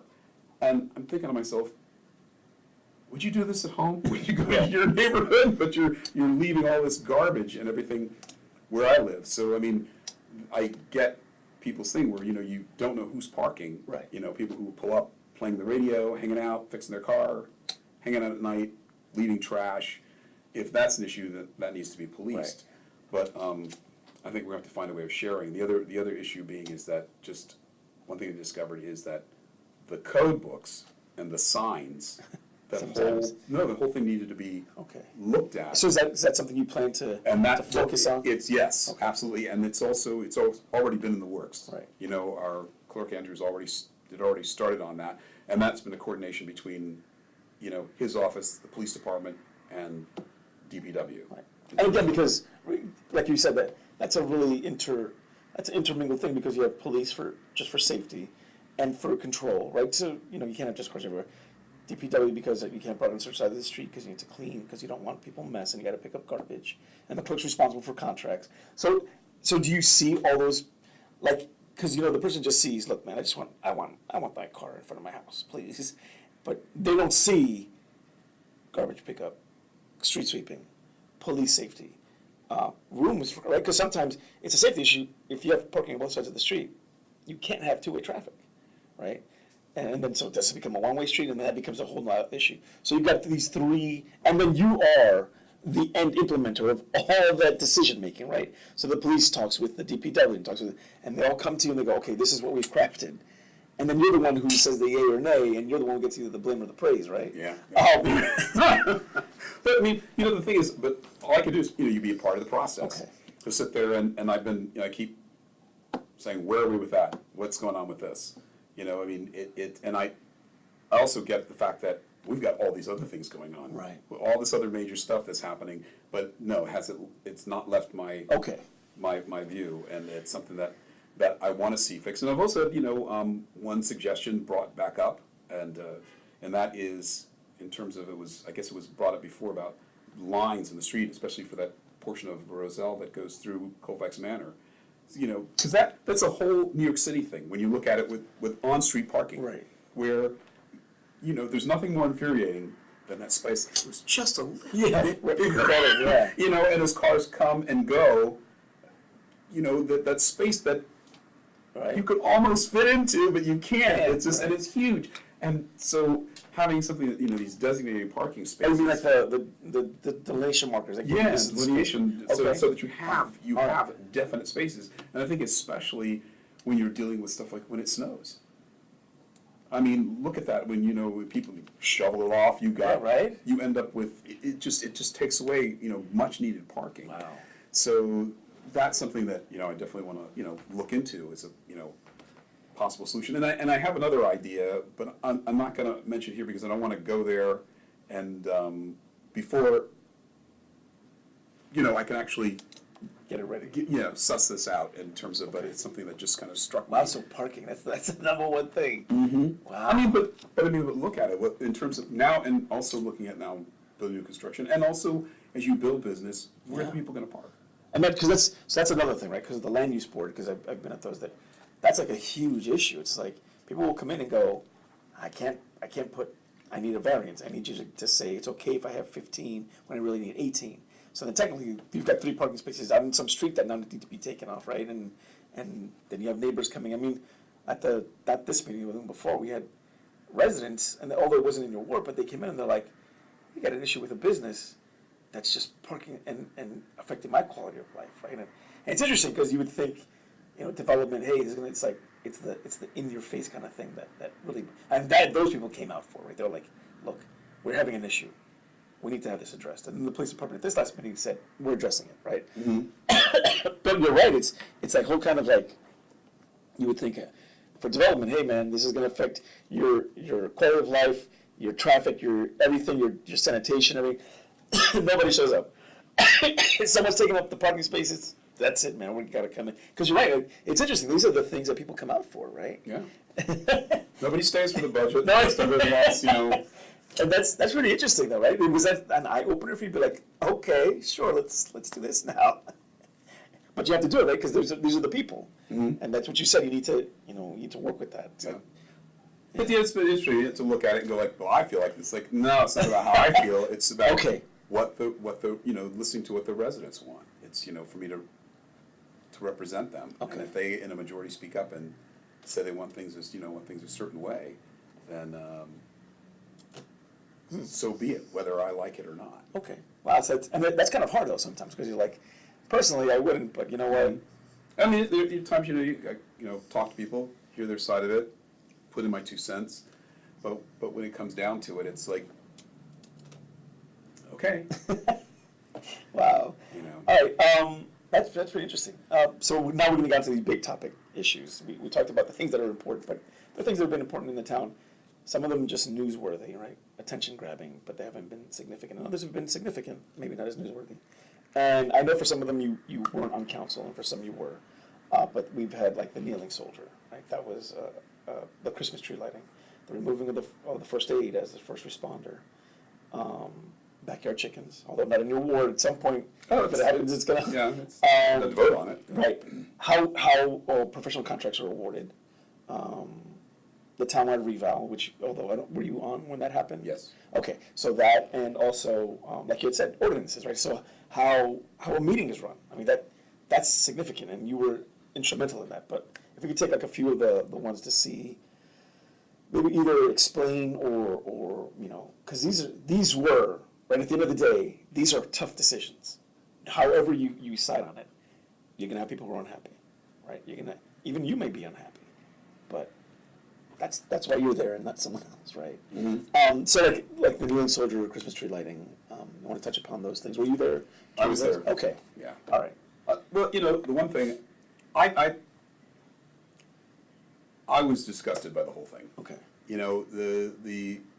the way they came about, and you know how these people carried these things out. I mean, you know, you have there was a rough relationship between, you know, Councilwoman Story and the mayor, Right. for a myriad of reasons, but even so, I mean, I look at this as like somebody's got to be the grown up, Okay. and I think it was, you know, especially like with the kneeling soldier, it's like it should never have happened. It should never have happened. I mean, if you're going to be, you know, if you're going to be the mayor, then you don't do things like that. Right. One of the things that had been discussed and talked about, before you donate anything, it needs to go through a workshop. There needs to be an ordinance, or not an ordinance, I'm sorry, a resolution Right. to. I just donated a volleyball kit, and it was actually put out to be approved. Yeah. Right. So if this is what, and this was discussed Right. before this happened. Of course, I think we were on vacation. We come back to this. Okay. So, you know, it's something that's put on, you know, which is public space. And you know, and I also, you know, I fully support somebody's right to disagree, or somebody's, you know, religious feelings, or lack or non thereof, you know, I totally support that. It's just that, A, it shouldn't have happened, and B, since it did, how you go about resolving it is to think beyond what you want and think about the town, because you put the town at risk. Right. The whole I thing. mean, that was a pact. That was one of those meetings where it was. Well, it's not even the meeting, Yeah. it's the fact that we got national media coverage. Yeah. I have people And it wasn't calling me up. positive. No, you know, over a First Amendment fight. Right. And this thing, you know, and then this other, oh God, well, you know the whole thing. I mean, having this other attorney come in about the sort of when the whole thing, you know, that happened in North Carolina, Right. and it cost the town like $500,000. Right. And we're worried about our taxes, you know, and other things that we need to spend money on, and you're dealing with this. Okay. Are you kidding me? It's just and the time that got spent on that, as opposed to Right, yeah, all I the mean, other things we get. So Technically, it was August to October, right? Because August was the vote. Actually, July, August. Then there was a whole thing, and then October was. Everyone agreed we should just take it away again, right? Yeah. And then even then, there was still the litigation of all that working through. Mhm. And the thing is, I can't begin to imagine like why you would do this, but it's like I said, somebody's got to be the adult here, Okay. and that was just it shouldn't. In my thinking, it should never have happened at all. There's no reason. And for the record, you were one of the few who voted to not keep it, right? Because there was this whole thing of retroactively accepting his donation, then retroactively accepting where it was placed. It was kind of like it was a very technical, legal kind of thing where you had to approve something that was already donated, approve that donation, and then approve something that was already in a place, approving that it's there. Right? And you were one of, I think, the 2 or 3 who had said, we shouldn't accept this, we shouldn't accept the donation, let's stop it now. Mm-hmm. Right? The other thing too is I'm looking at it from the standpoint too of like, you know, it's also a financial aspect. Right. Thinking about the town, the litigation, all the cost that's going to go into this possibly, Right. because you know and it's so stupid. Okay. It just shouldn't have happened. All right. You know, and that goes, you know, the Christmas tree thing. It's just like. And for the record, that was something that was changing from the name from the holiday tree, Christmas tree lighting, and so just for the sake of information, the basis was the councilwoman who was against it had the understanding that it would be renamed the following year, but the mayor says that when he said it, he felt that it was going to be done for that year, and this had been after the kneeling soldier, so this was before. It was before, so this was like a precursor to everything.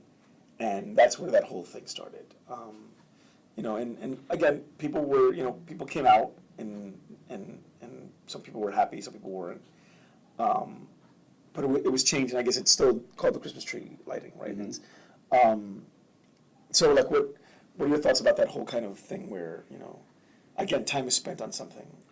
Yeah, it's just sad that happened because, and I guess, and I look at them, they're both at fault. Okay. It shouldn't happen. Right. It's just a matter of like, you know, just looking at the way things go down, because I was surprised. I was sitting on the dais, it was before actually took office. Okay. So I was allowed to sit up there. And, Oh, that's right. It was in yeah, that. Right. and I'm sitting and watching this all unfold, and I just remember, when she got up and left, and just one thing led to another, and so Having a pre-prepared agenda would have kind of prevented stuff like that. exactly that never would have happened. Because I think that means everyone, because it was the agenda. They set it up and said, "Let's vote on it." Right. Okay. So do you think Had that other stuff, that would we wouldn't be doing. you would have known ahead in advance? Yeah. Like, hey, what is this? Yeah, we would never. That never would have happened. See, And stuff like that is what led up to going like, this stuff has got to stop. Gotcha. So that was, and it's just a shame because it's such a waste of time and it puts the town in a bad light, and it also is just so much negativity. You have the town buzzing or going back and forth about, we should be thinking about how can we help one another? How can we, it's just one of these things like what happens to me happens to you, and vice versa. We don't think about that. We've just become such an individualistic society, Right. and on one hand, there's sometimes it's nothing wrong with like thinking about me, taking care of oneself, but what you also have to understand is like we don't live in a vacuum. Right. That maybe you can't change it. When I think about this, like when your neighbor loses his job or something, Right.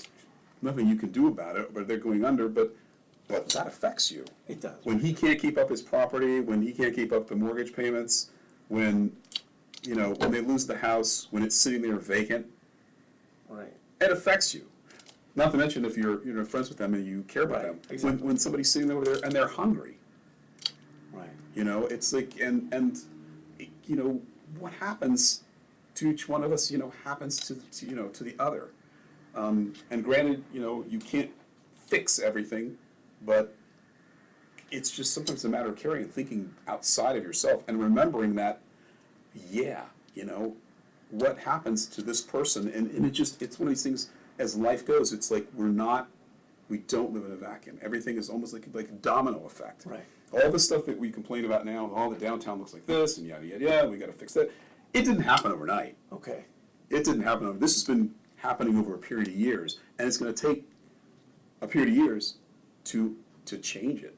But I look at this. I just consider myself a very spiritual person. I've kind of learned to look at things as like it's not let there be peace on earth and let it begin with me. Right.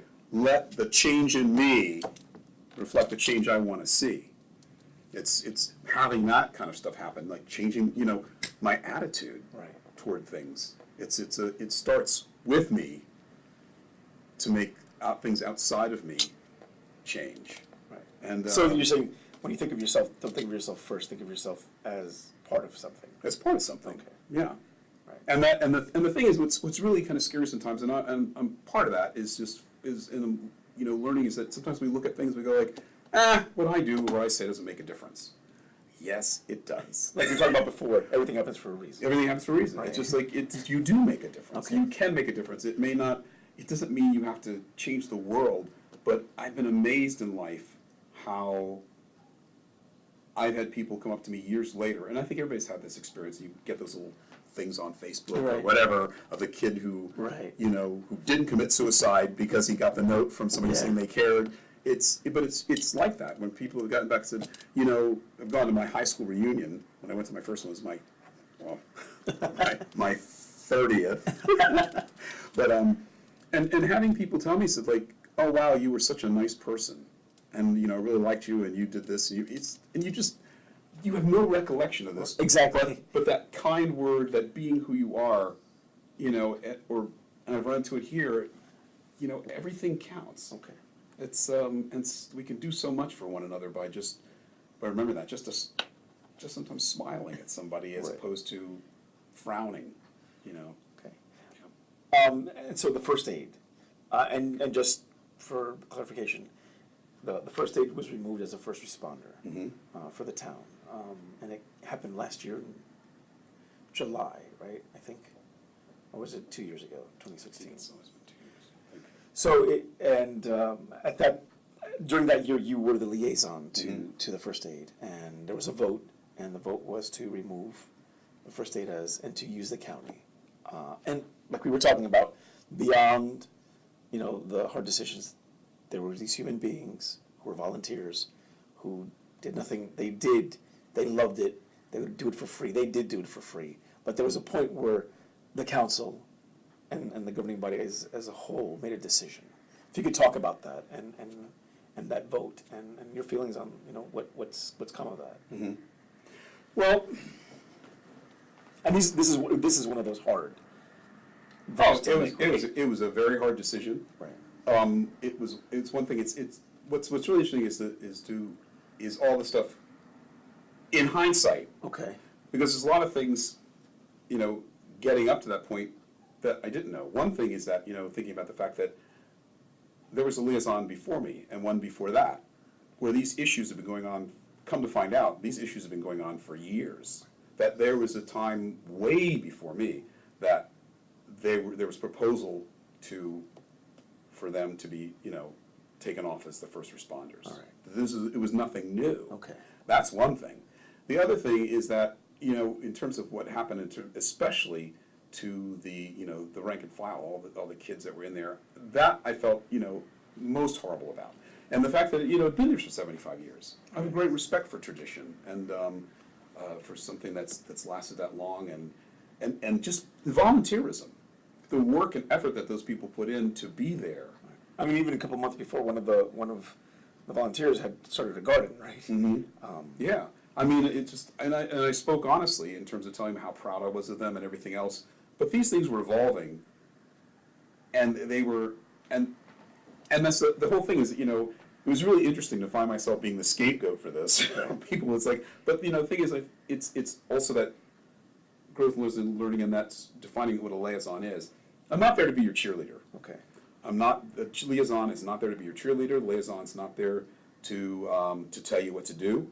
Liaison is to be the liaison, to communicate between the organization and the governing body. All right. I'm there, you're there to, if somebody needs something, or you're there at the meeting and, if you need something, call me. Tell me what it is you need.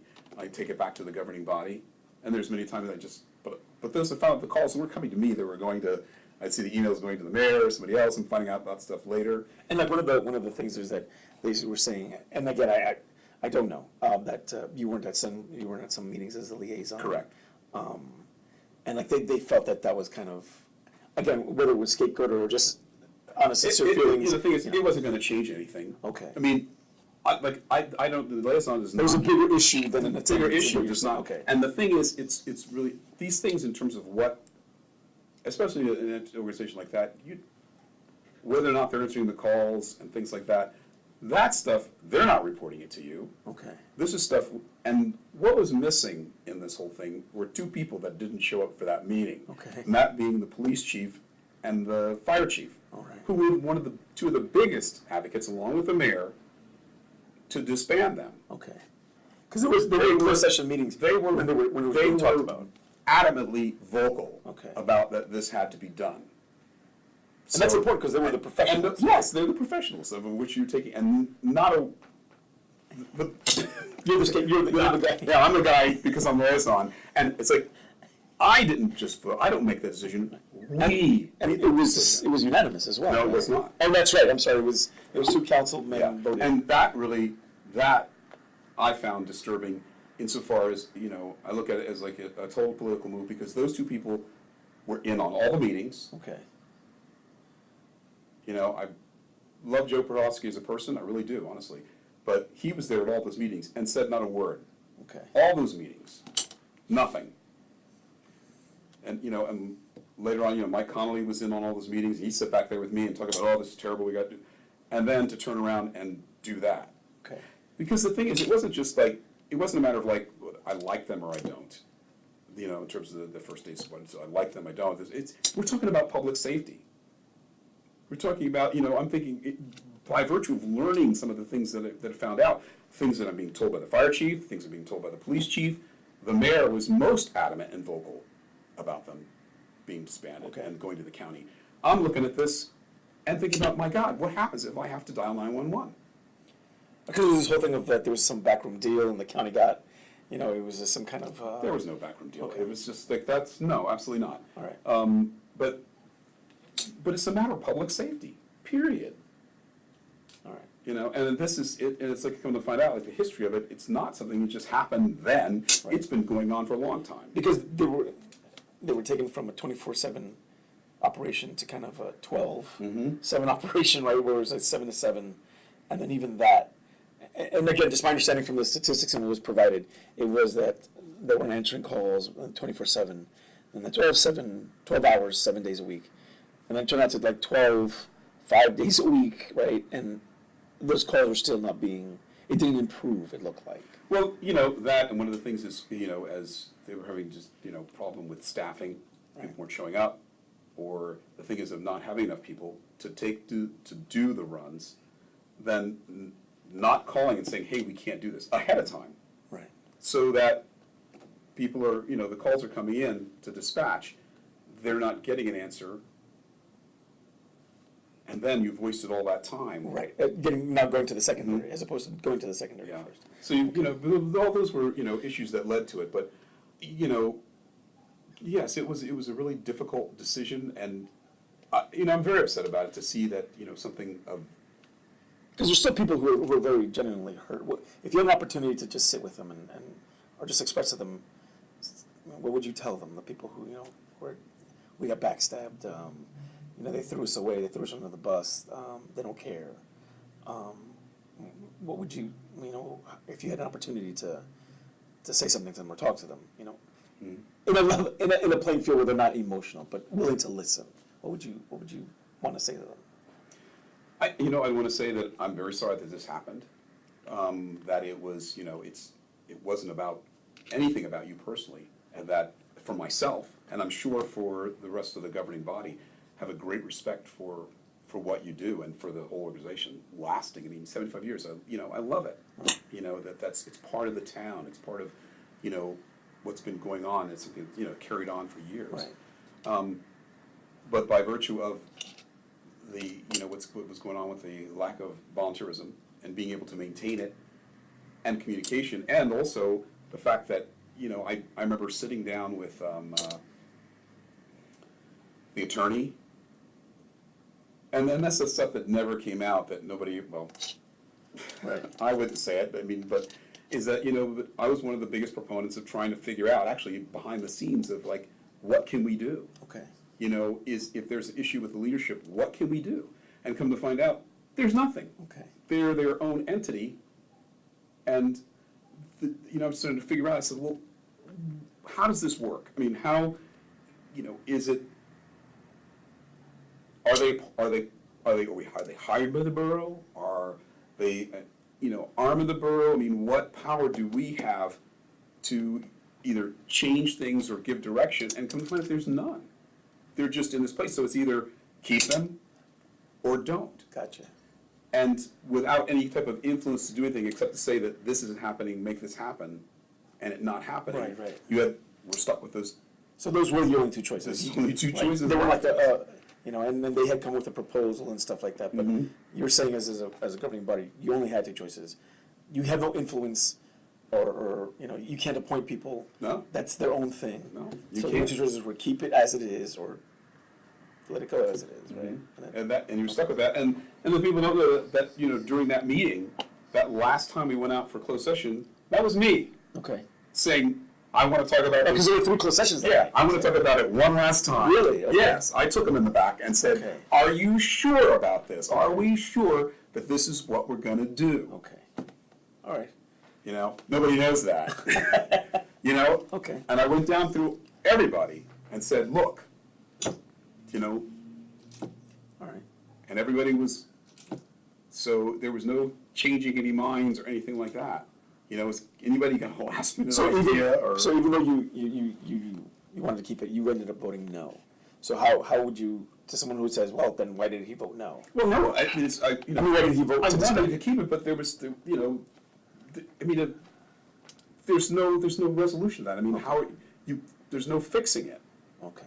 Based upon what it is and what was going on, the thing is, what I'm voting for is public safety. All right. Period. That's, and that's what makes it hard, but, the people could say what they want about me, but I'll tell you one thing. I'm here for the town, period. Okay. That's my job. All right. It's the town. Not for you or for you, but for all of us. All right. Just like I'm there, and by virtue of that, I'm there for myself as a resident. I think that's our responsibility, to be here for the town. If the town goes to pot, none of us have anything. Right. And it's like, yes, I love you, yes, I want you to be here, and I think it's great what you're doing, you've done, but it's not working. Okay. And we can't fix it, and you won't fix it. All right. So this is weird. It's about the town. Okay. All right. Another thing, like backyard chickens, right? So that was another thing that brought up people and had discussions. Mm-hmm. But backyard chickens and other quality of life issues, like even with businesses, the sewer traps, the grease traps, nail salons, and some people would say, you're becoming a government that's imposing, like, no backyard chickens. You can't do that. You can't have nail salons, which actually isn't. And that is right. That's not said. And that's not what the ordinance is. The ordinance is if you want to, you can. You just it's not automatic. You have to go to a land use board and have it reviewed on a case by case basis, right? Mm-hmm. But the people you can't have any more nail salons. You can't the grease traps and so other things like that. Even the reval, right? You're becoming a legislative happy kind of governing body. How do you respond to someone who has that kind of attitude or thinks that way, whether they feel justified or not? That there's a lot of laws in the books now that are a lot of restrictions that shouldn't be, especially for a small town, right? Because that'd be their answers, like, we're not New York City. We don't need a law for everything. Right? And some of that I would agree with. Okay. In terms of like, because I'm looking at some of the things, and after a point, you're like, enough. But by the same token, I mean, like, say, okay, the chickens. The person who did it, and I never got a chance to really get over there, but I heard it was, just an incredible space. And his idea, I mean, he's very knowledgeable, but unfortunately, it's true. It was not gone about the right way. Okay. It was one of those things that had, a lot of things been in place that wouldn't happen, because, he, by his own admission, had already broken the law. Right. And he wanted to come back and create a law. Yeah, create a law. Yeah. Legal, so and that got allowed, Okay. and that was like wrong from the get-go. Okay. So there was an issue with that. And the other thing too is it comes back to also thinking about somebody beside yourself. He may have done a great job, but when you start looking at an issue like that, I can just, in front of you could just visualize. Someone going, I want a chicken for Christmas. Yeah, and what would happen, because some people, just like even like picking, some people are really good about taking care of their pets or doing things they Right. want, and others are not. Right.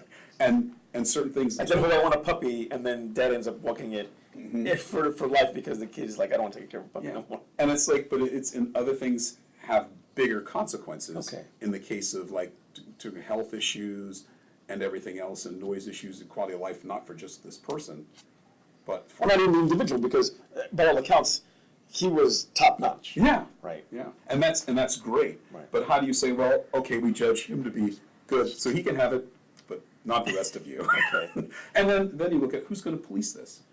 Who's going to be knowledgeable enough, and how thick is the ordinance going to be to deal with all the details that go into it. Okay. So this was, I mean, and it's another, it's one of these things that just, boy, did it get blown up way out of proportion, and took a lot of time and energy when I think it should have been put other places. Okay.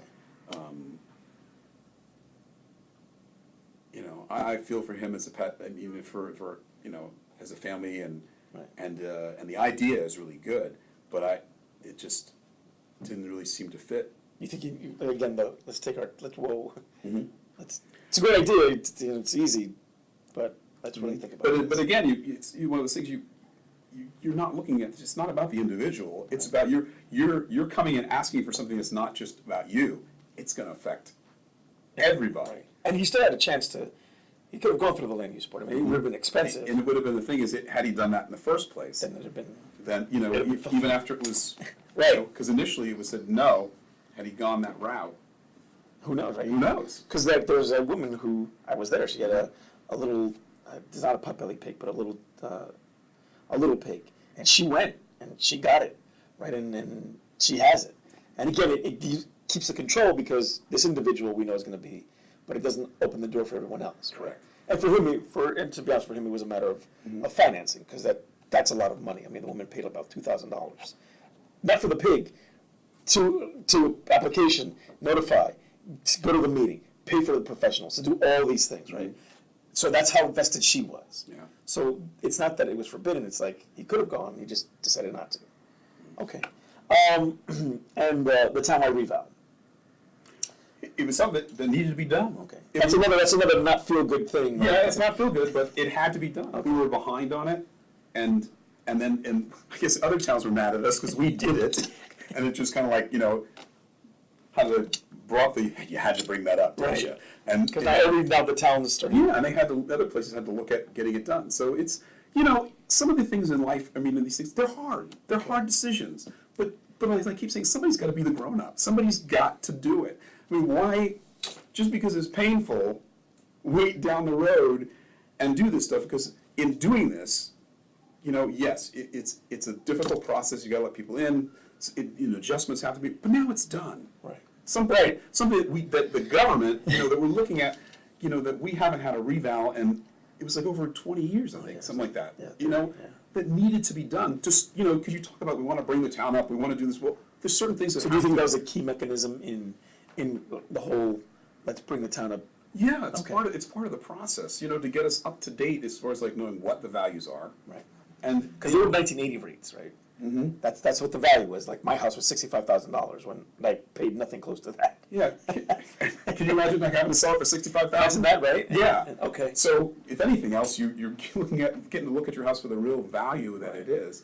And some people's taxes went up, some came down, some stayed the same, and there's also a chance, and that's the information I put out there, to appeal. Right.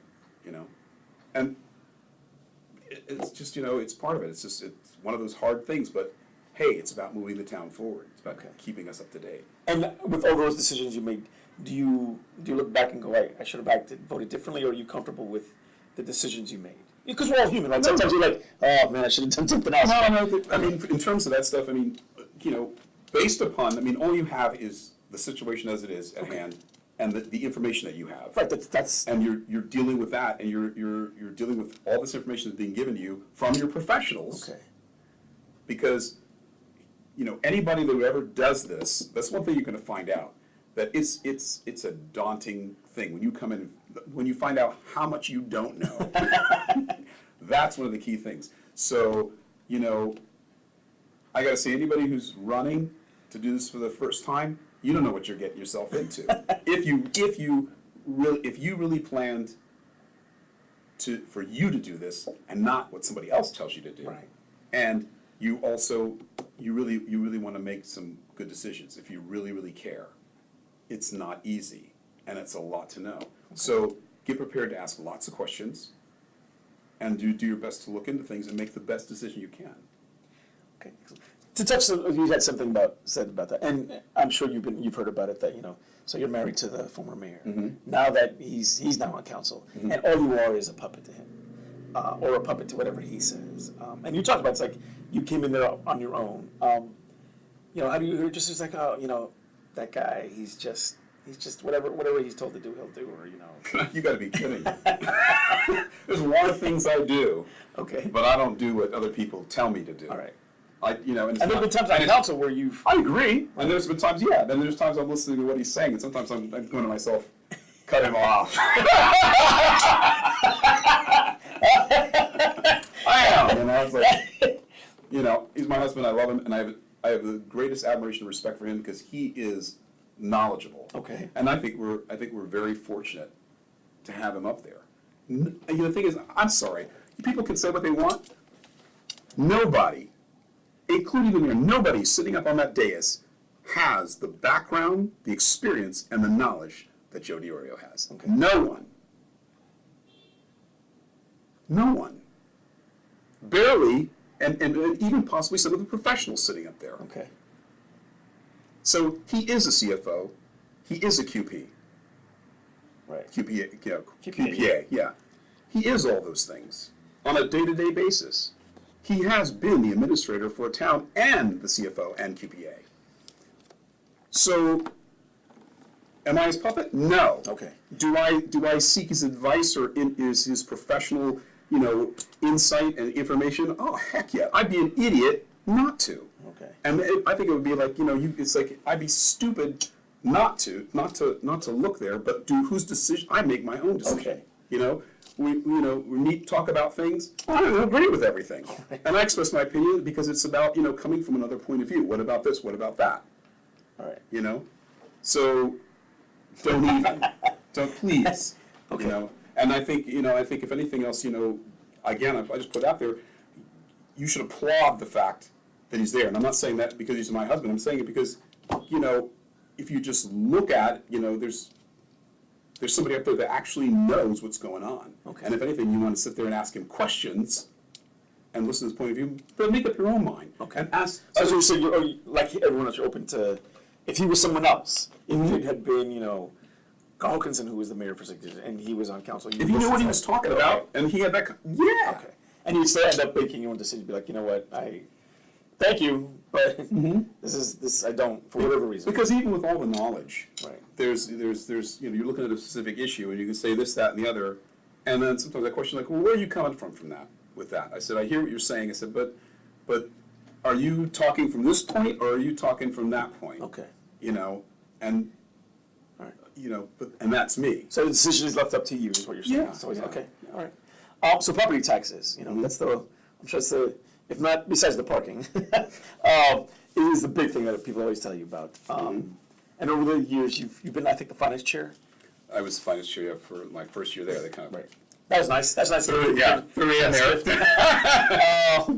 And we've had the municipal audits that come in every year, and that's an outside party comes in and says, you either need to check this out or this is doing really well. How do you tell residents? And for example, so this last year, $48 increase for the municipality, right? Because Yes, that's for not the municipality. There's the school and the county, right? But the year before was, depending on who you asked, close to $100 or over $100. But that's still a wide range, right? Yeah. How do you explain to someone those changes? How do you explain to someone what an audit is, and what are your thoughts on our last audit?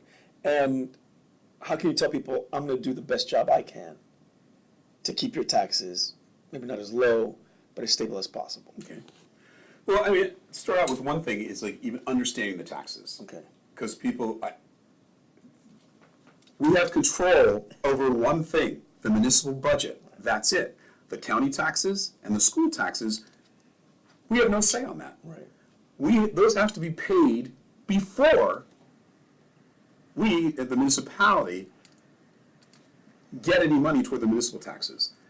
School taxes and county taxes must be paid. Right. Period. The check has to be written out. That check's gonna be written out.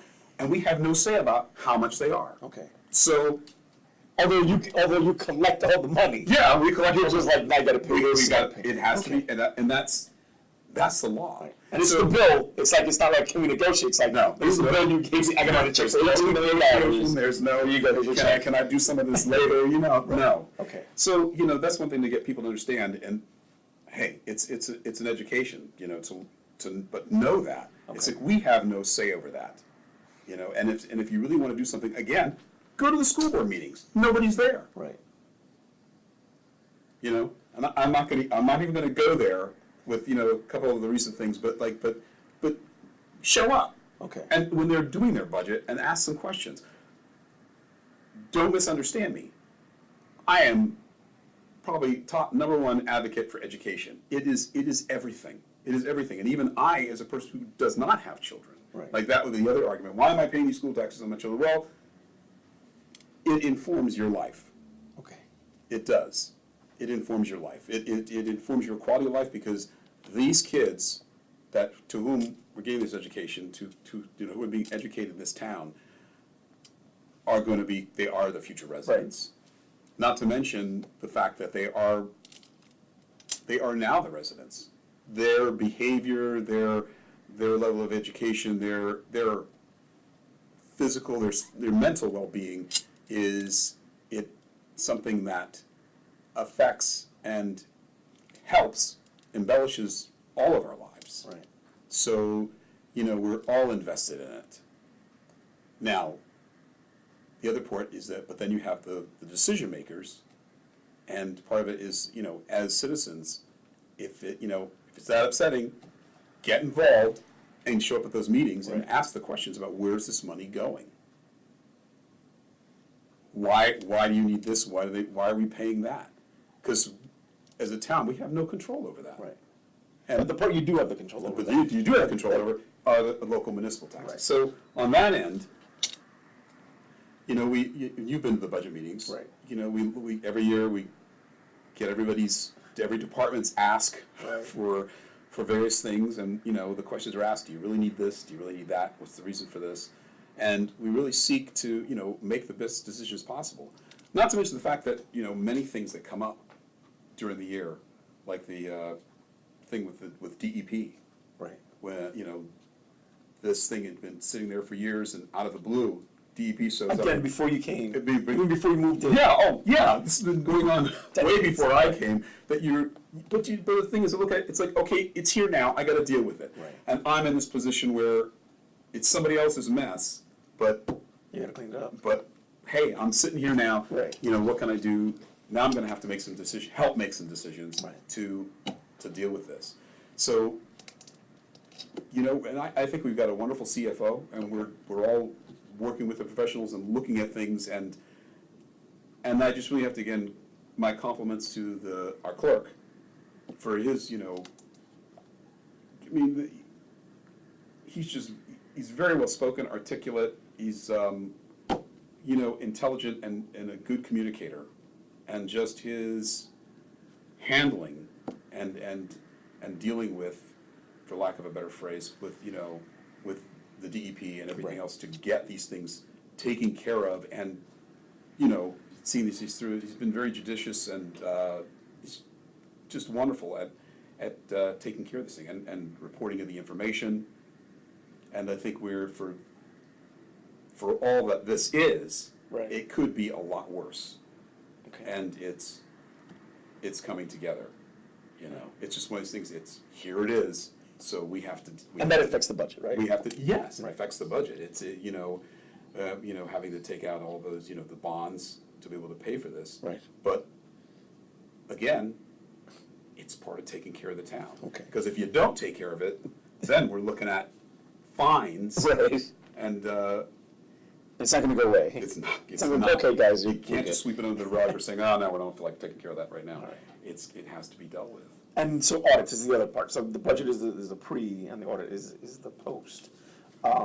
And so, reviewing audits, because that's one of the responsibilities. What are your thoughts on this one and other audits where there have been corrective actions and some that haven't corrective actions? Well, I guess what you're talking about, because the only thing that came up, there was only one item Right. where we had otherwise a perfect audit, everything was fine. And to me, a couple of years ago, we had the rec department had issues. We had, and I was talking to another. There was one issue where, and it's not intentional, or it wasn't intentional. It was you needed to have, when the money's deposited, you needed to have it put in the bank within 48 hours, and it wasn't being done. And the reason was, well, I'm so busy doing other things, I really can't do that. And the fix was, find a way to get you, but into that bank within 48 hours, so we don't have this issue. Mm-hmm. So that's a corrective action not only gives you the problem, but the solution. Yeah. So and I always ask this every interview. So I just happened, like you're correct this year, just happened to be one. With that said. Yeah, no, it was, that as it says, the fees weren't being collected. It looked like the fees weren't being collected for fire safety inspections. Okay. And I find that's a problem. All right. And the one thing looking at, fees cannot arbitrarily not be charged. It just should not be done. And because these fees are used, much like, the construction department, those fees Yeah. pay to run the department. So they're not coming out of like our tax dollars, they're coming from the fees. And those fees pay the people that do the inspections. They also raise money to buy the fire equipment. Okay. Or they could be. Okay. And so right now, the Finance Committee has reviewed it, Okay. and they're passing it on to the Public Safety Committee, and the CHIF is also reviewing it. That's our insurance. The insurance company, yeah. Okay. So it is being. That's being addressed. It's being addressed, Okay. absolutely, yes. And so let's say they had said something with council. Council is doing something erroneous, and no one likes to be criticized, right? But how do you feel these audits, even when they come back with corrective or not without, do you feel they're valuable? Do you feel they're an asset? Do you feel they're cumbersome? The audits when they come in, or do you think that they're of value? Whatever they come back with, at least it's a second set of eyes telling me, good job. Or I think it's an absolute asset. Okay. It's really. How can you fix something if you don't know it's there? Again, it's that You need that third party to do it. And that's another thing that brings me to one thing is like it's yourself. You have been a watchdog for this community for years. Okay. They fear you. But it's yes, sometimes you've been a royal pain. But on the other side of it, you have done some in-depth, accurate, and I think for the greater part, completely impartial reporting on things and getting things out to the public that we as council people cannot do. And the media, as much as we're dealing with this on a, from certain people on a national level, is going there, it's part of what, to me, it's part of what makes this country, to have a free press. Right. To have things, there were so many things that have been, that are horrible, that are broken, that nobody else could talk about or talking about, that people would never know, that are brought to the fore and dealt with. And without that, I think we're lost. And that is, so I thank you for your service, and I just think it's ironic that, so many of these things have been, they've been brought out by you, and then you're leaving us. and that irony is part of, like, you asked me why I'm running. Well, part of it too is I feel like, if anything, I think I've been a great voice in terms of somebody who speaks up. Right. You've heard me call some stuff out. Right. And I try to make sure I got my facts straight, as any good reporter, but somebody's got to say something. Right. You can't just let it go by when somebody's doing something or something's going on. And I am really fearful because, Dan Petrosky, as, Democratic chair, is back trying to get some of his people in. And we've all seen what they do. That's a pay for play. You were there. Yeah, the pay for play and everything. Yeah. I think that's one of those issues, right? Mm-hmm. It was like it's a big issue. When you have a councilman sitting up there saying that lowering the checking of who's going to donate to you is good for the candidates, and you say, but you're not up there for you're up there for us, and to him say, well, it's good for the people because it's good for the councilman. And that was shocking. So that's important, right? So it's like that's a decision that, right? You have to you do the checks and balances, Mm-hmm. right? Yeah. Yeah. So that's important. And how do you feel when things like that come up, like that? I feel panicked. It's like oh my God, It's And I think were the pre-agendas in place at that point or no? No, not yet. Because I think he tried to. Of course, he magically found a way to do Robert's rules to bring it back up. Remember? Yeah. So again, those pre-agendas could have helped. Yeah. Okay, so but like those things, that's important to you, getting that mechanism in place, the pre-agendas, so they don't come up at the last minute. It's like, well, and there's also a kind of a restriction or guideline that you cannot bring things up after the Monday of, right? So it's like not on Wednesday. It's like, oh, we threw this. It's like we've had these days to figure it out. What's the emergency of this? And there may be some times where there's an emergency. Yeah. And it's There's understood. emergencies, and that's not an emergency. That's an emergency. Yeah. So do you feel good about like being responsible for that kind of thing? Yeah, yeah. That's that's called. Again, go back to what I said before. You've got to understand what you're voting on. Okay. You have to understand it. You need to we need to suss it out. Yeah, you can get mad about the workshops. Okay, granted, some of the stuff you can move along, but I'm sorry, some of this stuff you discuss it till you understand it. Okay. Until you're going to make because some of this stuff is not just to be like, oh, we're just going to like do this and tweak it later. No. Okay. No. And you find that necessary, the workshops. Yes, absolutely. Because sometimes things don't become ordinances because it's like, well, this can't. Yeah, it's public. Can't do so, it. So you're informing the public right there of what you're thinking about and ideas. So it gives the public the opportunity also to send some input. Right. Okay. About, well, this could work, or what about that? What, all of those things are like key to making sure we all make some great decisions, because we're sitting up there. We're sitting up there. You're trying to make these, to do these things, and you The more information, I guess, the better, Yeah, right? the 'Cause more information the the workshop better. gives that back and forth. Yeah, and granted, admittedly, some things deserve more time than others. Right. But I just think it's an important piece. I'm glad to see it there, and to be informed about this thing, and also stop it. Just when you have all these crazy outside influences. All right. Okay. So property taxes, development, that's a huge, whether people pay attention to it or not. It's literally developing of the town. And we've got a Meridian project that's already been approved, one that's in the works of negotiating a developer's agreement. Mm-hmm. We had the Romanowski property, which was before you came in. Mm-hmm. But now there's someone who looks like they're interested, Mimi's, Mm-hmm. the Hunter property, the Hawthorne, Ryan. So Mimi's is okayed, Hunter is on the way, Hawthorne was okayed, and Ryan, there's talks again. So that's a lot of development in the span of a couple of years. Yeah. Some people think it's great because it brings revenue, it brings people. Some people think it's not great because it brings issues. What are your thoughts and outlook on the development that's in place and that's coming, and also, what are your just thoughts on all this development? Well, I'm looking at it from this. I think it's been mentioned that it's looking at density. Okay. And I do see issues with that. I do definitely see issues with that. I'm thinking, like, in terms of, as you look at some of the ones that haven't been completely green-lighted, Right. that we start looking at RFPs, Okay. that we work closely with our economic development director. I think that's key, as opposed to just looking at, like, whatever developer comes along, or we start making some really informed, not I'd say choices, but we make some, we start being the pursuer. Okay. We decide, sit down and look at this thing, and look at it holistically. How's it going to affect density? How, what's going to go in there? How's it going to affect quality of life? How's it going to affect the schools? And the list goes on.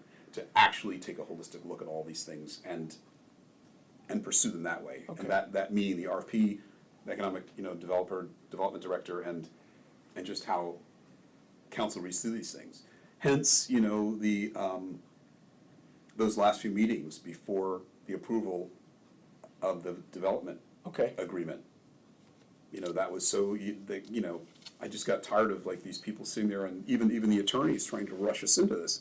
And, and I did come in with one of those questions, and I meant it this way. It's like, basically, I was saying, whose side are you on? Okay. Who are you working for? You work for us. So you go at our speed. You answer our questions. Maybe I seem like a mean person, but like I said, you can do a lot of things, but you mess with the town, I'm coming for you. Okay. I just can't say that enough. It's like, it's like some of these things, it may take some time, and we have the time to take. You waited this long, it can wait a little longer. Right. These properties, they will get developed. Right. Somebody's going to want to develop them.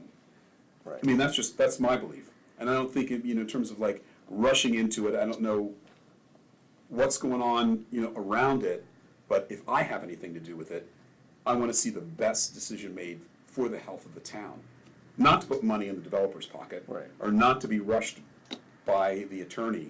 I don't got to do nothing. I got to make the best decision for the town. Help to do that. Right. And we have to look at this because, like, as I said in that meeting, you people need to stop and look at this. I know everybody wants something built, but you don't want just something. This is going to affect. This one project, Right. sitting in the middle of town, but anywhere any of these sit, they affect your life. And as some of us, as we're older, it's going to affect your children's lives. Right. Because when I look at this town, I mean, our house was at 3 and 4 generations that lived in that house. So people don't just move away. Their children come back and live here, and their children's children, and so on. I said, so, we all talk about, town and our children. I said, well, you better start thinking about something besides yourselves. You say this, so let's act accordingly. Because your kids are going to be here, and your kids' kids. So like before, there was a plan to have an auto zone, right, in that space, and so and there's some people who are just like, I don't care what you put there, man. Anything Are you kidding that me? makes our thing go away, right? Mm-hmm. So you're not the auto zone. That's okay. No, it's or not. even to say auto zone because there's no children that come out of them. There's no children that come out of an auto zone. There's no school. There's no but it just for you it's important. I guess the purpose of that property and how it impacts the town. Mm-hmm. I guess in your estimation, right? Yeah. And are there some things that you're like, you know what, maybe because like we had a storage facility and the argument from the land use board was it's a good idea, but just not in that location, right? So are you more of a mind of that, like let's really see if it fits, or just plop it down? No, it's absolutely not. No. Okay. I mean, I look at all this stuff as like, it's an opportunity. I mean, I looked at all these things that happen, like when in terms of, I guess, the people that we've put in the different positions. When people are like, oh, panic, oh, we're going to lose this person. No, it's an opportunity to get the right person in there. Right. It's an opportunity to actually make a difference and improve the department. That's what you have. Right. You have an opportunity here. The town's sitting the way you've got this empty lot. We got an opportunity. Okay. We got people interested. We're actually we named it an area in need of redevelopment. So we've started. That's an opportunity to do something. So now, right. What are you going to do with that opportunity? We have the power to form a vision, and instead of just taking the first person that comes along, it's like dating. It is. It's like right. you work on yourself, you improve yourself, you become happy with yourself, and then you look for somebody to share your life with. Okay. Well, you don't just like take the first person that comes along. You take a look out there. You decide what are my needs, what's going to fit, because you're looking at this right for a lifetime. This is not going to. This thing is not just going to a year from now, and you're like, I don't like it. Too bad. It's here to stay. Okay. It's I just look at it as a great opportunity, but in looking at that as an opportunity, what are we going to do with this? What are we going to do with this? How can we make sure that this is something that is good for all of us and good for the life of the town? Okay. And do you take into account, because even at this last meeting, we had the Board of Ed, the whole thing of it's going to impact our schools, please pay attention to us, although we're not going to come to a meeting. Yeah, no, but I don't understand that at all. But even like the argument of the against the development is you're going to impact the schools, and the argument for it is like, well, that's not really the case. How do you respond to people who are saying you're going to put up a building? And we're talking about the one that's already done, right? Because we understand the one that's in negotiation, so that really kind of is. But one that's been done, we've got 213 apartments. People are going to say we're going to have X number of kids. Councilman Shipley, how can you vote for that? Saying the school's not going to get anything from this. Oh, that's first of all, that's not true. Okay, that's one thing. It's not true. Right. Schools are going to get something from it. And whether they, in terms of like the pilot, first of all, in terms of, I can say it's from my education with it, as far as how this works. And again, you go by, you look at your professionals and suss it out from many others. In terms of getting construction done, it's not happening without a pilot. Okay. There's, a person coming in, the developer, they're not going to be able to afford to do it without some type of negotiation. They're not going to get the funding. It's not happening. So in that case, but the first thing is, the empty property is sitting there being taxed at one rate as something unimproved. Correct. Once it's improved upon, the tax on that, the basic tax on it, increases manyfold. All right. So the portion that goes to the school board based on that goes to the school board. Okay. It goes there. Now, whether they get part of the pilot or not, that's something that will have to be decided. And are you open to that kind of discussion? Yeah, okay. I'm open to that discussion. Right. But whether they, but the stating that they get nothing, that is totally inaccurate. I mean, I realize as a council person, right, it's great. Out of the pilot, 95% of it goes, 95 cents out of every dollar that comes from that pilot goes straight to the municipality, can help with services, can help with these things that we were talking about, all these things from parking to getting, better services, all these things that, people And, want. and we're going to need it. I mean, that's just the part. All right. That comes down to all the problem with the fire fees. All those fees, Right, and right. all these things are not just something arbitrary. Okay. They're something that feed into the general economy. Which lessens the tax burden. Yeah, and these things, and we'll look at that when you're negotiating that pilot and everything else. We're looking at you're adding more people. You're going to have to add more services. You're going to have to make sure certain things are in place to accommodate, increasing this population. So all of that is definitely in there, and the schools would definitely be a part of that. Okay. Now, how that's done is, I think it's important. I think it's something that should be looked at. I'm one person. I'm one vote. But that's on my radar. All right. Okay. And we were talking about businesses. That's the other part of the attracting, right? I'm sorry, say that again? I said businesses. We're Okay. talking, so that's the other part of the attraction of the town, the quaintness, the location, and businesses. So in your time, because there are some businesses in your ward, right? I think, is the school in your, like 7-Eleven is there, right? I think is in your ward or no? Yes. Like 7-Eleven 7-Eleven and Climax. Climax. Okay, so there are, right? Not as many as maybe the third ward, but there's some. But again, the decisions you make are for the town. What have you done to try to attract businesses? And full disclosure, right, this is a part of, you were talking about that your husband, Joe DiOrio, was mayor. There'd been criticism that, for 16 years he didn't do anything, no development, blah, blah, blah. But we're here now and today.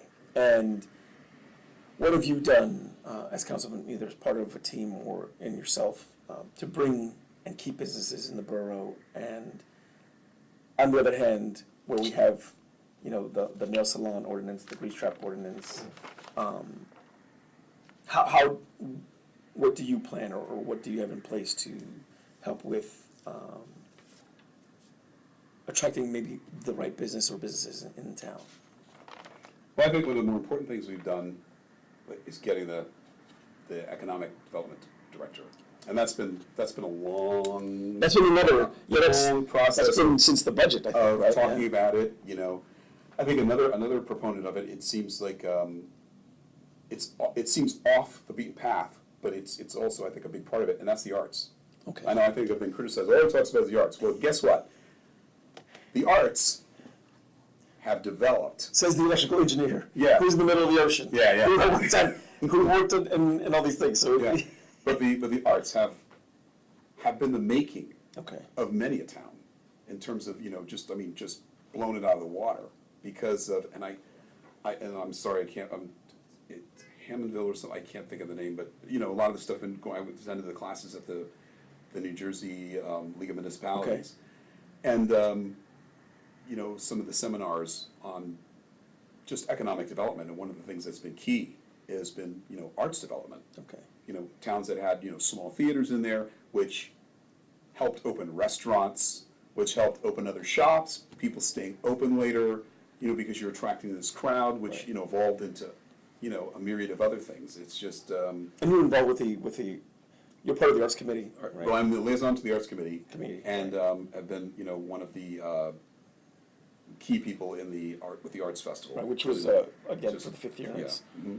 It grew from a library event to taking up an entire blocks of, and people. So in terms of doing it, it's not for the sake of being an artist and doing this. It is something that is a driver of an economic engine. It's it's a key part to making some of this stuff happen. In some of the great meetings that we've had, Joe and I have met through his association with Kane, met with the president of Kane, who's been responsible. Kane's been generous and responsible for those banners. Just a myriad of things. This year they supplied volunteers, volunteered other things that hopefully I think this year we should be taking advantage of because timing he wasn't able to do it and in terms of supplying a huge stage and everything. Right. So there's that. But one of the things, I mean, here's a man who has overseen the development of that university to where it is now. Right. You know, all criticisms aside, you can say about what this, that, and the other, but look at it. It is a place to behold and a force to be reckoned with. So, you know, and So arts, you feel, is a big component. Yeah, and of development for businesses and attracting of and it's a key thing in terms of like, no, we don't have a permanent space, but we're working on doing that. Okay. And part of the thing, you know, was given to us is like, part of developing it and being branded as an arts community is the consistency of doing it. Okay. And when you look at the talent that's here, that exists even in the space or in the local area, you know, it just behooves us to do that. So it's not for the sake of, come on kids, let's put on a show. It's really something that can make a major change to this town. Okay. You know, in terms of use of space, beautifying it, and people to understand it's like that art touches upon it and infuses everything. Everything you have to stop and look at, you know, your home. And one thing is to go to look at what's happening with, you know, our STEAM team. Okay. And now it's STEAM. Right. It's arts. You added the A. Yeah. But just you have to stop and look at it. Look at, like, you know, a multi-billion-dollar industry that fashion is, the multi-billion-dollar industry that design is, that everything that you own, Yeah. from your clothing to everything, somebody sat down and designed it. These things are just like arbitrarily made. These are designed to make you buy them, for their use, to improve them. These are artistic endeavors. Every last thing in your life. Even a building, like how it looks. Yeah. The architecture to the storefront. Mm-hmm. And they're looking at, like, this material, how's it going to feel in this area? These colors, will it attract or reject people? How's it going to make people? I mean, Are you doing that like now, and do you see with economic developer perhaps having someone from Kane or art in the art world to come in and say, to kind of work with that to, you know, because there's the nails and bolts of a business here, and there's the, how about you try this is the, you know, and it looks like that's where you keep that in mind. Mm-hmm. And I mean, I can't speak for this, but just what you said, yeah, that's a key component, and using all of those elements to make sure. I mean, because you're right, everything. If a building looks ugly, if something looks ugly, nobody buys it, right? Yeah, but I mean, countless towns. I mean, you know, some of these people. If you think that there are too many laws now, take a look at some of these other towns where they mandate what your facade is, right, what color it's painted. Here's your palette of colors you may use. Here are the sign sizes and designs you may use. And that's all aesthetics, right? It's all aesthetics, but it's what makes a town. Right. And it's art. It's art. Yeah. It's what makes. That's interesting. It's what makes a town. It's important. You're right. You can't. See, it's one of those things. It's unfortunate. Some people have taste. Some people don't. But if you're going to build this, right, if you're really going to build this, and it's not about like so much. It's not change for the sake of change. Okay. But this change can also be in line with looking at yesteryear, looking at what it was, but also it still has to be put together right, which takes an artistic eye, you know, and choice of materials and colors and things like that to make it a piece, to make the thing work. Right. It just can't be thrown together. And I think is that the eye you're looking at when you said development, but parking, can't just throw it together. You got to get that eye into to see what works. Yeah, I mean that's the whole thing. How's one going to affect the other? Okay. I mean that's what makes some of these decisions so hard. As you see, you just can't throw a parking ordinance together. You can't just throw development together. You can't just throw arts together. You can't just throw business together. You have to be cohesive and all inclusive. Yeah. And I take this stuff from the same thing. I mean, that's what I do. I have to build, you know, my shows. Right. It's not like I'm thinking about, okay, I'm playing here. Yes, I can present me, but also what's going to attract an audience? Right. I can be incredible, but you know, going to play a certain room, an audience in Soho and an audience in Uptown it's like, are completely. What am I selling here? Right. You know, right. It's like what are they going to want to hear? It's like, you know, my favorite rock top 10 or something like that. No, we ain't going to that. Right. It's like, so I have a whole Nat King Cole show. Right. Then it's like, what tunes do you do? You know, where do you present this? How long is it going to be? And also think about the expense that goes into doing it. Where am I going to put this? How am I going to be able to use this? Can I change it? Can I expand it? Can I narrow it? You know, it's. And is that how you view when you do things on Oh the yeah, you got to look at that. expense, What am I going to? range? Everything. It's Okay. like, what am I going to do with this? I mean, you've seen this stuff in our backyard. I mean, we do the Christmas concert in the house. I mean, I build the sets, I build the stage. Okay. I mean, but it's like, I look at things like even, you know, there was a bunch of set design stuff that I had. We did a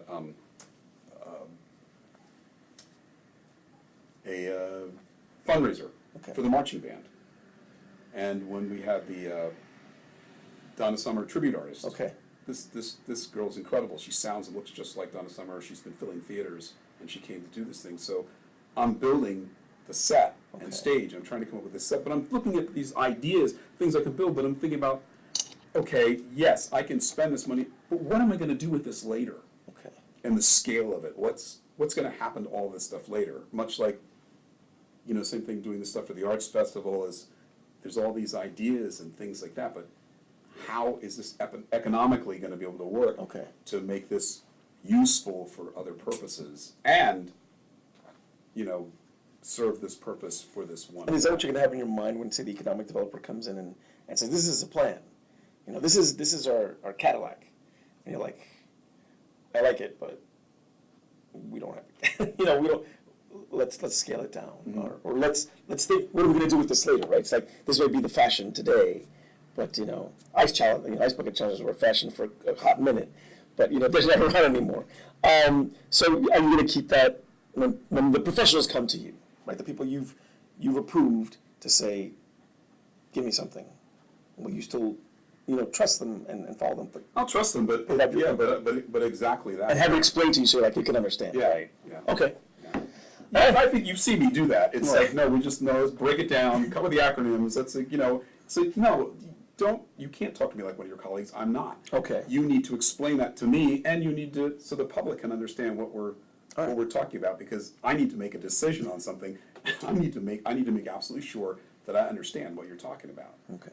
You know? All right. Well, thank you very much for the conversation. It's very insightful. And again, from Maryland to the middle of the ocean to engineering to Atlanta to New York to here, it's interesting. It's good. I like that. But just for you, any final thoughts you have for?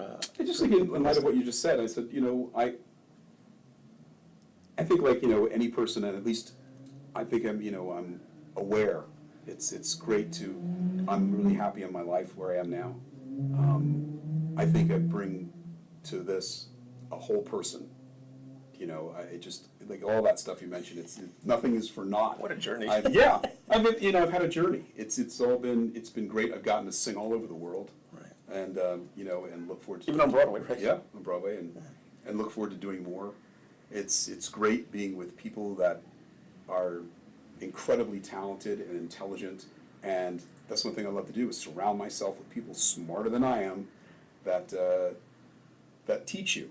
Okay. So that's the only way you grow, and that's what I want to bring to the town. Okay. I've got ideas, but I have lots of questions, and what I ask every time I talk to people is that, you know, yes, bring me your concerns, but bring ideas. Okay. Bring insight to things. It's our town.